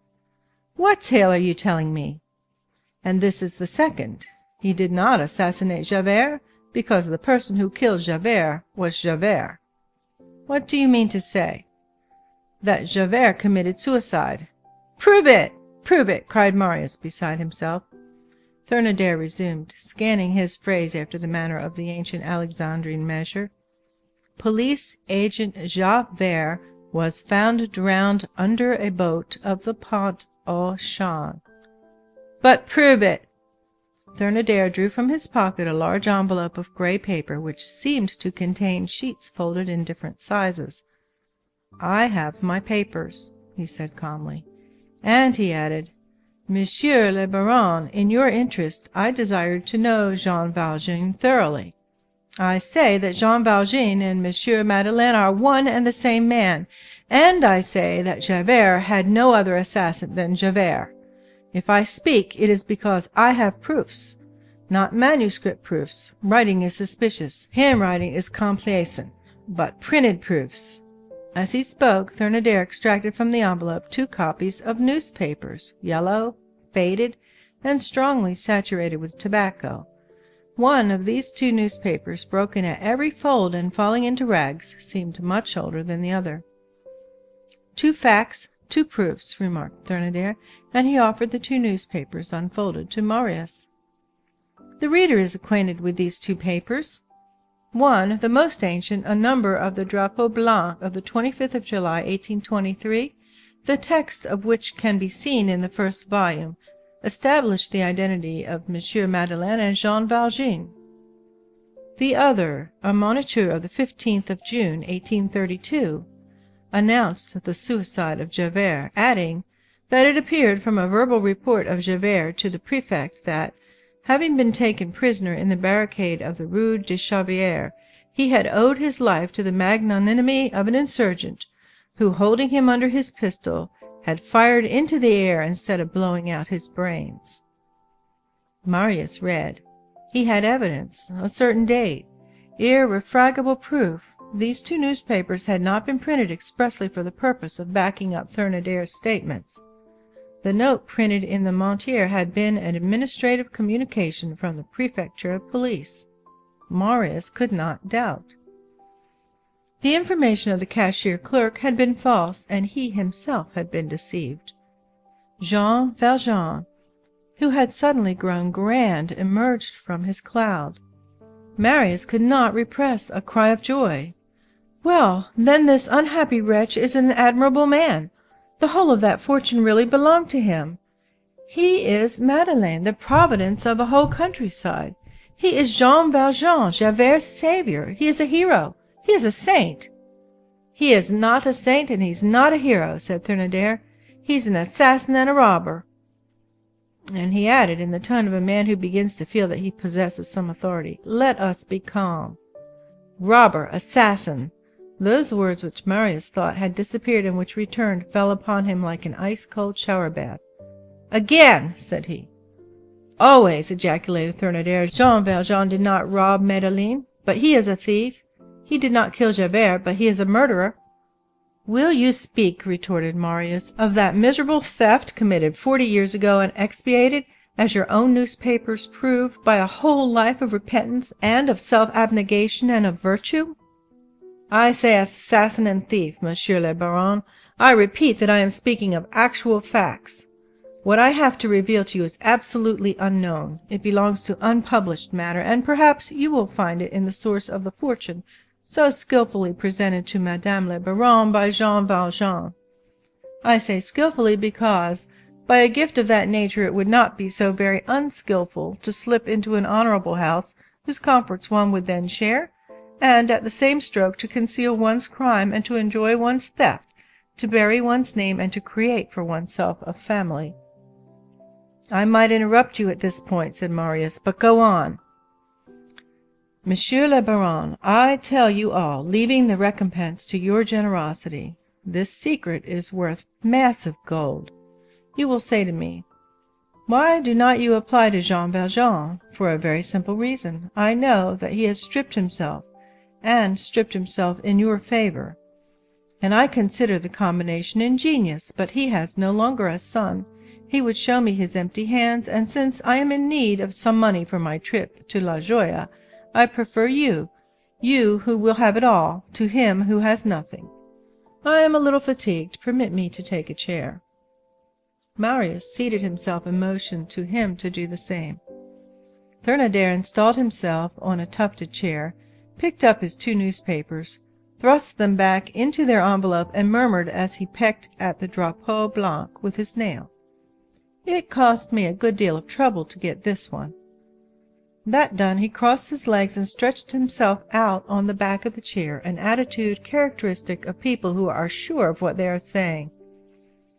Then he entered upon his subject gravely, emphasizing his words. Monsieur le Baron, on the 6th of June, 1832, about a year ago, on the day of the insurrection, A man was in the Grand Sewer of Paris at the point where the sewer enters the Seine between the Pont des Invalides and the Pont des Jeannots. Marius abruptly drew his chair closer to that of Thénardier.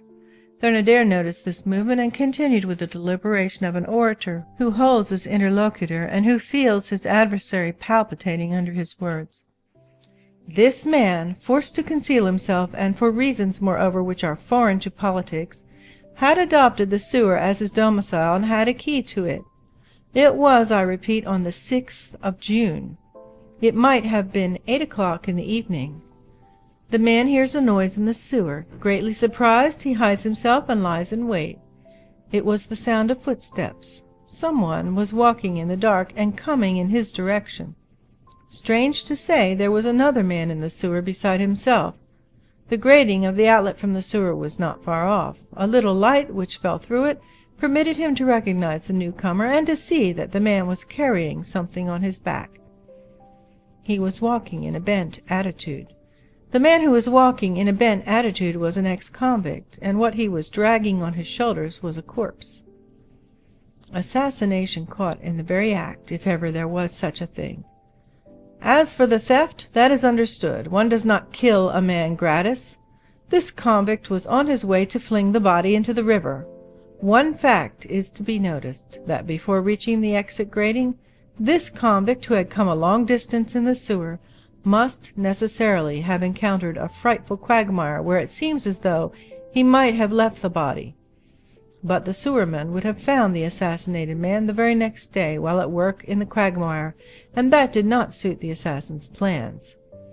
He had preferred to traverse that quagmire with his burden, and his exertions must have been terrible, for it is impossible to risk one's life more completely. I don't understand how he could have come out of that alive. Marius's chair approached still nearer. Thénardier took advantage of this to draw a long breath. He went on, "Monsieur le Baron, a sewer is not the Champ de Mars. One lacks everything there, even room. When two men are there, they must meet.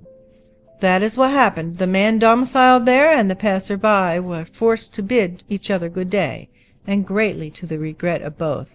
The passer-by said to the inhabitant, 'You see what I have on my back? I must get out. You have the key. Give it to me.' That convict was a man of terrible strength. There was no way of refusing. Nevertheless, the man who had the key parleyed, simply to gain time. He examined the dead man, but he could see nothing except that the latter was young, well dressed, with an air of being rich, and all disfigured with blood. While talking, the man contrived to tear and pull off behind, without the assassin perceiving of it, a bit of the assassinated man's coat. A document for conviction, you understand, a means of recovering the trace of things and of bringing home the crime to the criminal. He put this document for conviction in his pocket, after which he opened the grating and made the man go out with his embarrassment on his back, closed the grating again, and ran off, not caring to be mixed up with the remainder of the adventure, and above all, not wishing to be present when the assassin threw the assassinated man into the river. Now you comprehend? The man who was carrying the corpse was Jean Valjean. The one who had the key is speaking to you at this moment. And the piece of the coat?" Thénardier completed his phrase by drawing from his pocket and holding, on a level with his eyes, nipped between his two thumbs and his two forefingers, a strip of torn black cloth, all covered with dark spots. Marius had sprung to his feet, pale, hardly able to draw his breath. With his eyes riveted on the fragment of black cloth, and without uttering a word, without taking his eyes from that fragment, he retreated to the wall and fumbled with his right hand along the wall for a key which was in the lock of a cupboard near the chimney. He found the key, opened the cupboard, plunged his arm into it without looking, and without his frightened gaze quitting the rag which Thénardier still held outspread. But Thénardier continued, "Monsieur le Baron, I have the strongest of reasons for believing that the assassinated young man was an opulent stranger lured into a trap by Jean Valjean and the bearer of an enormous sum of money." "The young man was myself, and here is the coat!" cried Marius, and he flung upon the floor an old black coat all covered with blood. Then, snatching the fragment from the hands of Thénardier, He crouched down over the coat and laid the torn morsel against the tattered skirt. The rent fitted exactly, and the strip completed the coat. Thénardier was petrified. This is what he thought. I'm struck all of a heap. Marius rose to his feet trembling, despairing, radiant. He fumbled in his pocket and stalked furiously to Thénardier, presenting to him and almost thrusting in his face his fist filled with bank notes for 500 and 1,000 francs. You are an infamous wretch. You are a liar, a calumniator, a villain. You came to accuse that man. You have only justified him. You wanted to ruin him. You have only succeeded in glorifying him. And it is you who are the thief. And it is you who are the assassin. I saw you, Thénardier Jondrette, in that lair in the Rue de l'Hospital. I know enough about you to send you to the galleys, and even further if I choose. Here are 1,000 francs, bully that you are." And he flung a 1,000-franc note at Thénardier. "Ah, Jondrette Thénardier, vile rascal, let this serve you a lesson, you dealer in second-hand secrets, merchant of mysteries, rummager of the shadows, wretch! Take these 500 francs and get out of here! Waterloo protects you." "Waterloo," growled Thénardier, pocketing the 500 francs along with the 1,000. "Yes, assassin, you there saved the life of a colonel." "Of a general," said Thénardier, elevating his head. "Of a colonel," repeated Marius in a rage. "I wouldn't give a halfpenny for a general. And you come here to commit infamies. I tell you that you have committed all crimes. Go! Disappear! Only be happy, that is all I desire. Ah, monster, here we have 3,000 francs more. Take them. You will depart tomorrow for America with your daughter, for your wife is dead, you abominable liar. I shall watch over your departure, you ruffian, and at that moment I will count out to you 20,000 francs. Go get yourself hung elsewhere." "Monsieur le Baron," replied Thénardier, bowing to the very earth, "eternal gratitude." And Thénardier left the room, understanding nothing, stupefied and delighted with this sweet crushing beneath sacks of gold, and with that thunder which had burst forth over his head in bank bills. Struck by lightning he was, but he was also content, and he would have been greatly angered had he not a lightning rod to ward off such lightning as that. Let us finish with this man at once. 2 days after the events which we are at this moment narrating, he set out, thanks to Marius's care, for America under a false name with his daughter Azelma, furnished with a new draft on New York for 20,000 francs. The moral wretchedness of Thénardier, the bourgeois who had missed his vocation, was irremediable. He was in America what he had been in Europe.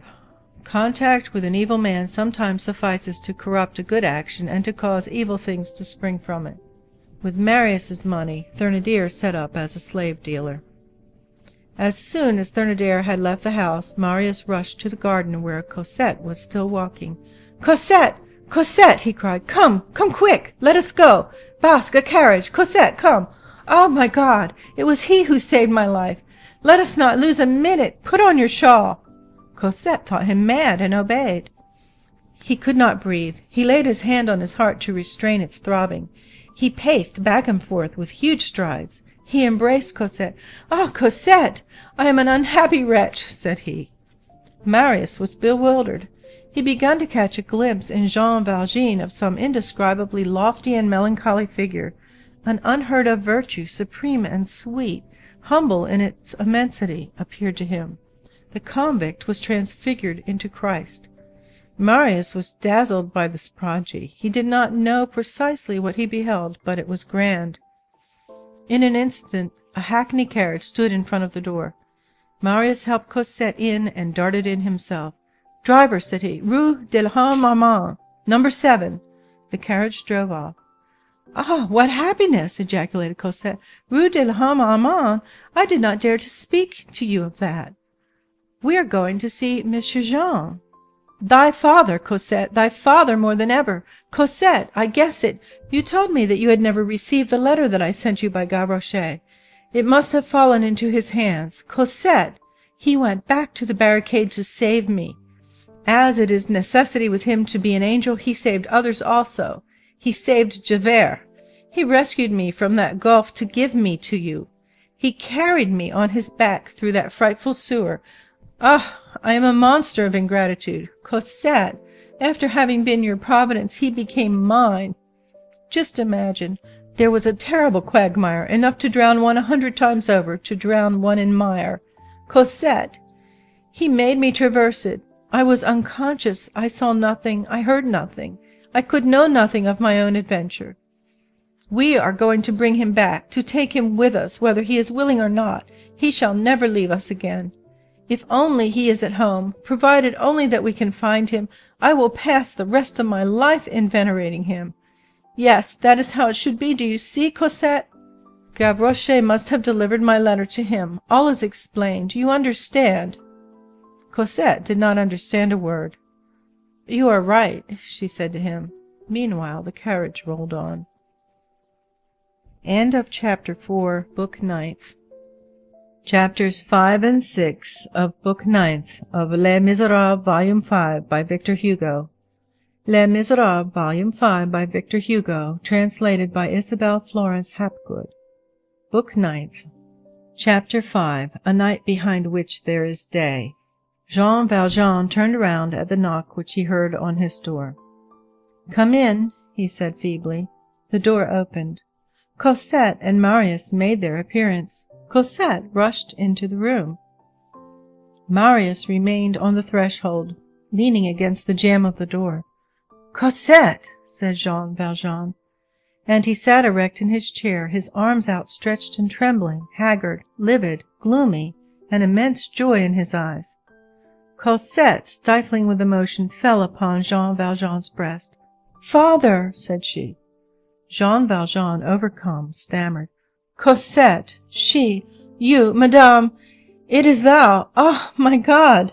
And pressed close in Cosette's arms, he exclaimed, "It is thou! Thou art here! Thou dost pardon me, then!" Marius, lowering his eyelids in order to keep his tears from flowing, took a step forward and murmured between lips convulsively contracted to repress his sobs, "My father." "And you also, you pardon me," Jean Valjean said to him. Marius could find no words, and Jean Valjean added, "Thanks." Cosette tore off her shawl and tossed her hat on the bed. "It embarrasses me," she said, and seating herself on the old man's knees, she put aside his white locks with an adorable movement and kissed his brow. Jean Valjean, bewildered, let her have her own way. Cosette, who only understood in a very confused manner, redoubled her caresses, as though she desired to pay Marius's debt. Jean Valjean stammered, "How stupid people are! I thought that I should never see her again. Imagine! Monsieur Pontmercy, at the very moment when you entered, I was saying to myself, 'All is over. Here is her little gown. I am a miserable man. I shall never see Cosette again.' And I was saying that at the very moment when you were mounting the stairs. Was not I an idiot? Just see how idiotic one can be. One reckons without the good God. The good God says, 'You fancy that you are about to be abandoned, stupid. No, no, things will not go so. Come, there is a good man yonder who is in need of an angel.' And the angel comes, and one sees one's Cosette again, and one sees one's little Cosette once more. Ah, I was very unhappy." For a moment he could not speak. Then he went on. "I really needed to see Cosette a little bit now and then. A heart needs a bone to gnaw, but I was perfectly conscious that I was in the way. I gave myself reasons. They do not want you. Keep in your own course. One has not the right to cling eternally.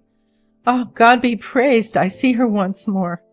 Dost thou know, Cosette, thy husband is very handsome? Ah, what a pretty embroidered collar thou hast on, luckily.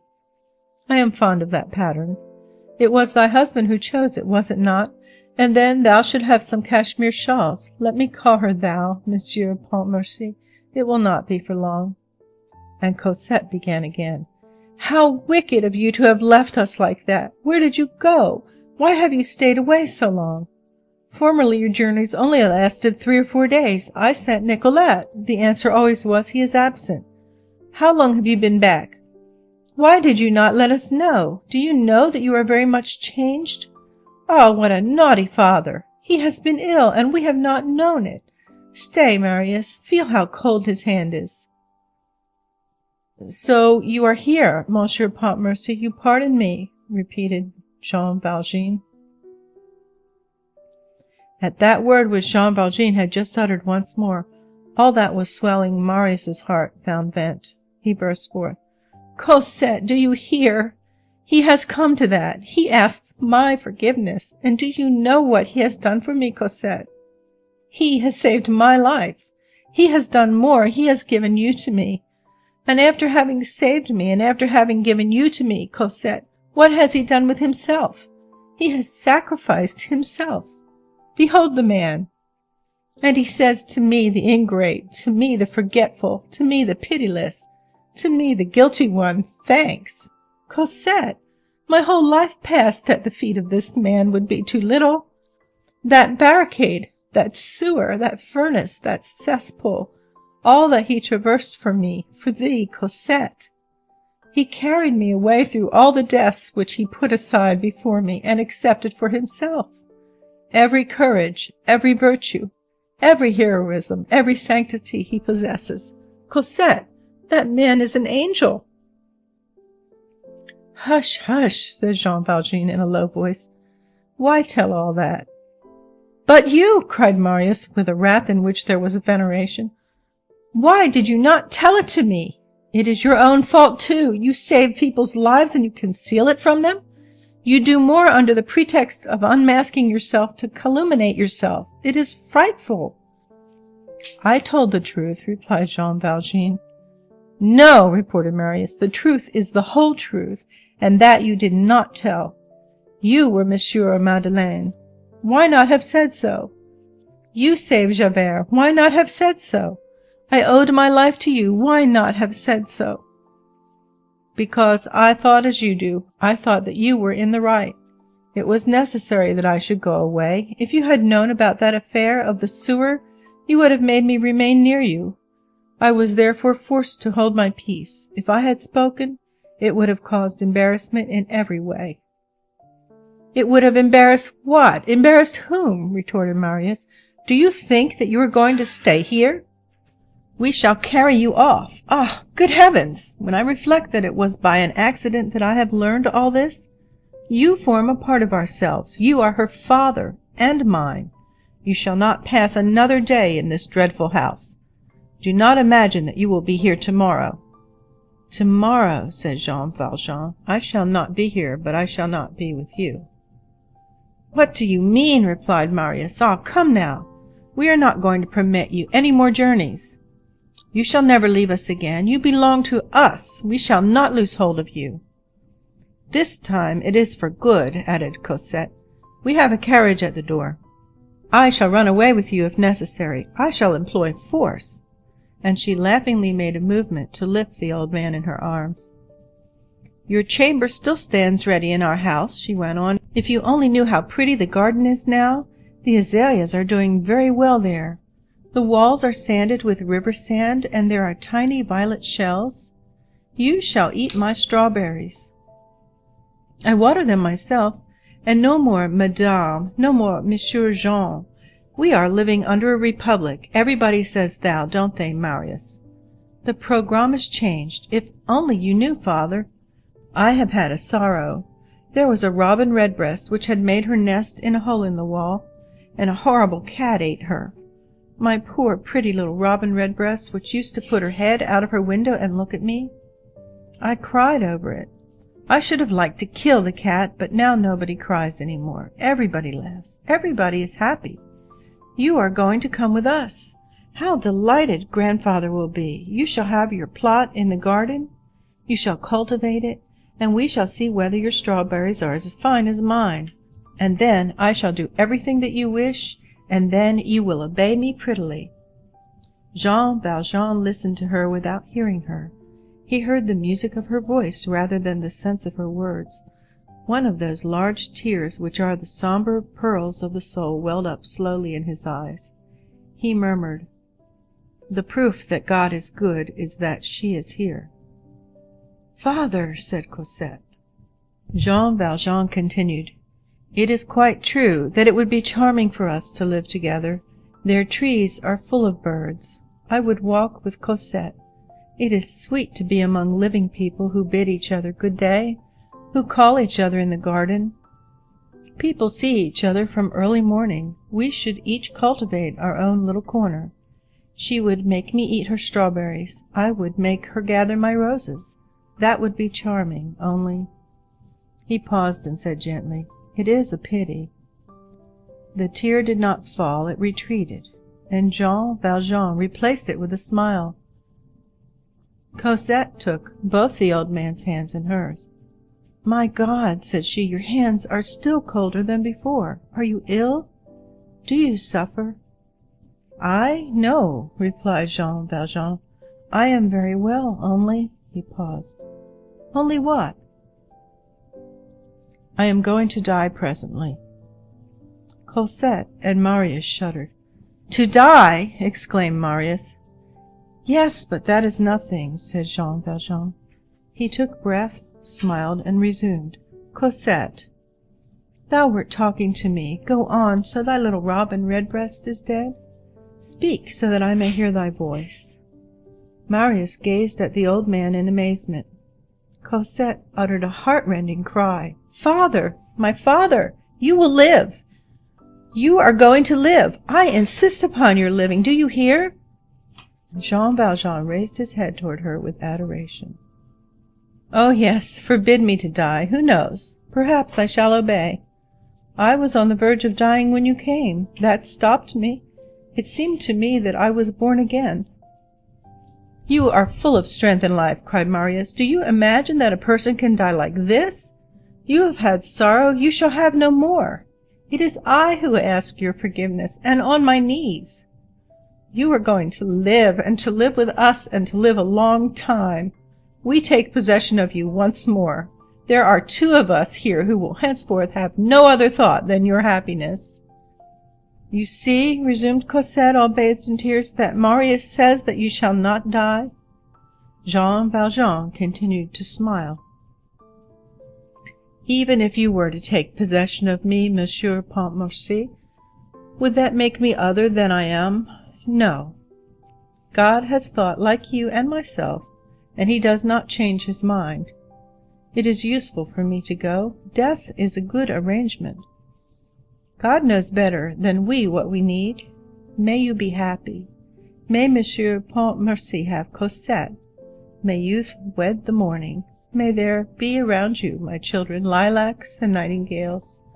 May your life be a beautiful sunny lawn. May all the enchantments of heaven fill your souls.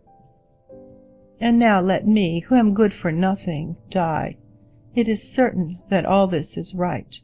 Come, be reasonable. Nothing is possible now. I am fully conscious that all is over, and then last night I drank that whole jug of water. How good thy husband is, Cosette! Thou art much better off with him than with me." A noise became audible at the door. It was the doctor entering. "Good day and farewell, doctor," said Jean Valjean. "Here are my poor children." Marius stepped up to the doctor. He addressed to him only the single word, "Monsieur," but his manner of pronouncing it contained a complete question. The doctor replied to the question by an expressive glance. "Because things are not agreeable," said Jean Valjean, "that is no reason for being unjust toward God." A silence ensued. All breasts were oppressed.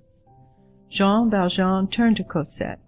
He began to gaze at her as though he wished to retain her features for eternity. In the depths of the shadow into which he had already descended, ecstasy was still possible to him when gazing at Cosette. The reflection of that sweet face lighted up his pale visage. The doctor felt of his pulse. "Ah, it was you that he wanted?" he murmured, looking at Cosette and Marius. And bending down to Marius' ear, he added in a very low voice, "Too late." Jean Valjean surveyed the doctor and Marius serenely, almost without ceasing to gaze at Cosette. These barely articulate words were heard to issue from his mouth. It is nothing to die, it is dreadful not to live. All at once he rose to his feet. These accesses of strength are sometimes the sign of the death agony. He walked with a firm step to the wall, thrusting aside Marius and the doctor, who tried to help him, detached from the wall a little copper crucifix which was suspended there, and returned to his seat with all the freedom of movement of perfect health, and said in a loud voice, as he laid the crucifix on the table, "Behold the great martyr!" Then his chest sank in, his head wavered, as though the intoxication of the tomb were seizing hold upon him. His hands, which rested on his knees, began to press their nails into the stuff of his trousers. Cosette supported his shoulders and sobbed, and tried to speak to him, but could not. Among the words mingled with that mournful saliva which accompanies tears, they distinguished words like the following: "Father, do not leave us. Is it possible that we have found you only to lose you again?" It might be said the agony writhes. It goes, comes, advances toward the sepulchre, and returns toward life. There is groping in the action of dying. Jean Valjean rallied after his semi-swoon, shook his brow as though to make the shadows fall away from it, and became almost perfectly lucid once more. He took a fold of Cosette's sleeve and kissed it. "He is coming back, doctor, he is coming back," cried Marius. "You are good, both of you," said Jean Valjean. "I am going to tell you what has caused me pain. What has pained me, Monsieur Pontmercy, is that you have not been willing to touch that money. That money really belongs to your wife. I will explain to you, my children, and for that reason also I am glad to see you. Black jet comes from England. White jet comes from Norway. All this is in this paper, which you will read. For bracelets I invented a way of substituting for slides of soldered sheet iron, slides of iron laid together. It is prettier, better, and less costly. You will understand how much money can be made in that way, so Cosette's fortune is really hers. I give you these details in order that your mind may be set at rest." The portress had come upstairs and was gazing in at the half-open door. The doctor dismissed her. But he could not prevent this zealous woman from exclaiming to the dying man before she disappeared, "Would you like a priest?" "I have had one," replied Jean Valjean, and with his finger he seemed to indicate a point above his head where one would have said that he saw someone. It is probable, in fact, that the bishop was present at his death agony. Cosette gently slipped a pillow under his loins. Jean Valjean resumed: "Have no fear, Monsieur Pontmercy, I adjure you. The 600,000 francs really belong to Cosette. My life will have been wasted if you do not enjoy them. We managed to do very well with those glass goods. We rivaled what is called Berlin jewelry. However, we could not equal the black glass of England. A gross which contains 1,200 very well-cut grains only costs 3 francs. When a being who is dear to us is on the point of death, we gaze upon him with a look which clings convulsively to him and which would fain hold him back. Cosette gave her hand to Marius, and both, mute with anguish, not knowing what to say to the dying man, stood trembling and despairing before him. Jean Valjean sank moment by moment. He was failing. He was drawing near to the gloomy horizon. His breath had become intermittent. A little rattling interrupted it. He found some difficulty in moving his forearm. His feet had lost all movement, and in proportion as the wretchedness of limb and feebleness of body increased, all the majesty of his soul was displayed and spread over his brow. The light of the unknown world was already visible in his eyes. His face paled and smiled. Life was no longer there. It was something else. His breath sank. His glance grew grander. He was a corpse on which the wings could be felt. He made a sign to Cosette to draw near, then to Marius. The last minute of the last hour had, evidently, arrived. He began to speak to them in a voice so feeble that it seemed to come from a distance, and one would have said that a wall now rose between them and him. Draw near, both of you. I love you dearly. Oh, how good it is to die like this! And thou lovest me also, my Cosette. I knew well that thou still felt friendly toward thy poor old man. How kind it was of thee to place that pillow under my loins. Thou wilt weep for me a little, wilt thou not? Not too much. I do not wish thee to have any real griefs. You must enjoy yourselves a great deal, my children. I forgot to tell you that the profit was greater still on the buckles without tongues than on all the rest. A gross of a dozen dozens cost 10 francs and sold for 60. It really was a good business, so there is no occasion for surprise at the 600,000 francs, Monsieur Pontmercy. It is honest money. You may be rich with a tranquil mind. Thou must have a carriage, a box at the theatres now and then, and handsome ball dresses, my Cosette, and then thou must give good dinners to thy friends and be very happy. I was writing to Cosette a while ago. She will find my letter. I bequeath to her the 2 candlesticks which stand on the chimney-piece. They are of silver, but to me they are gold. They are diamonds. They change candles which are placed in them into wax tapers. I do not know whether the person who gave them to me is pleased with me yonder on high. I have done what I could. My children, you will not forget that I am a poor man. You will have me buried in the first plot of earth that you find under a stone to mark the spot. This is my wish. No name on the stone. If Cosette cares to come for a little while now and then, it will give me pleasure. And you too, Monsieur Pontmercy. I must admit that I have not always loved you. I ask your pardon for that. Now she and you form but one for me. I feel very grateful to you. I am sure that you make Cosette happy. If only you knew, Monsieur Pontmercy, her pretty rosy cheeks were my delight. When I saw her in the least pale, I was sad. In the chest of drawers there is a bank bill for 500 francs.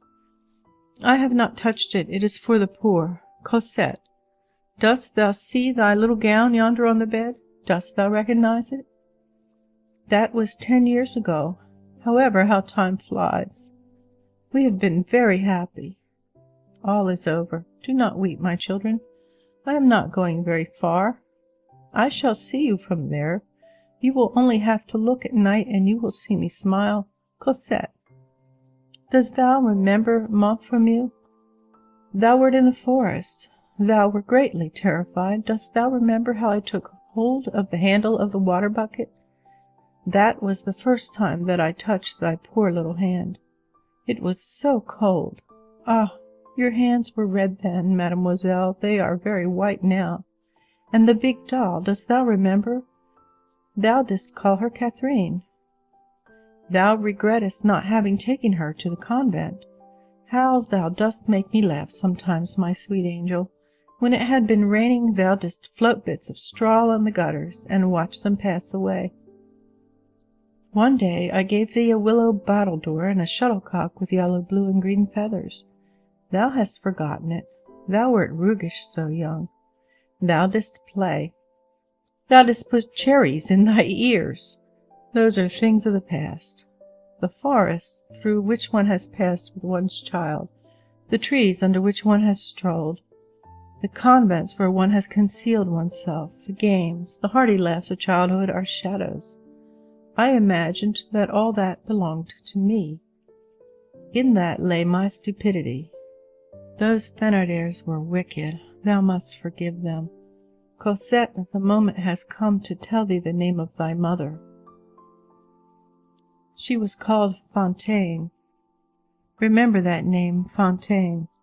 Kneel whenever thou utterest it. She suffered much. She loved thee dearly. She had as much unhappiness as thou hast had happiness. That is the way God apportions things. He is there on high. He sees us all, and he knows what he does in the midst of the great stars. I am on the verge of departure. My children love each other well in all ways. There is nothing else but that in the world, love for each other. You will think sometimes of the poor old man who died here. Oh, my Cosette, it is not my fault, indeed, that I have not seen thee all this time. It cut me to the heart. I went as far as the corner of the street. I must have produced a queer effect on the people who saw me pass. I was like a madman. I once went out without my hat. I no longer see clearly, my children. I had still other things to say, but never mind. Think a little of me. Come still nearer. I die happy. Give me your dear and well-beloved heads, so that I may lay my hands upon them. Cosette and Marius fell on their knees in despair, suffocating with tears, each beneath one of Jean Valjean's hands. Those august hands no longer moved. He had fallen backwards. The light of the candles illuminated him. His white face looking up to heaven, he allowed Cosette and Marius to cover his hands with kisses. He was dead. The night was starless and extremely dark. No doubt in the gloom some immense angel stood erect with wings outspread, awaiting that soul. Chapter 6. The grass covers and the rain effaces.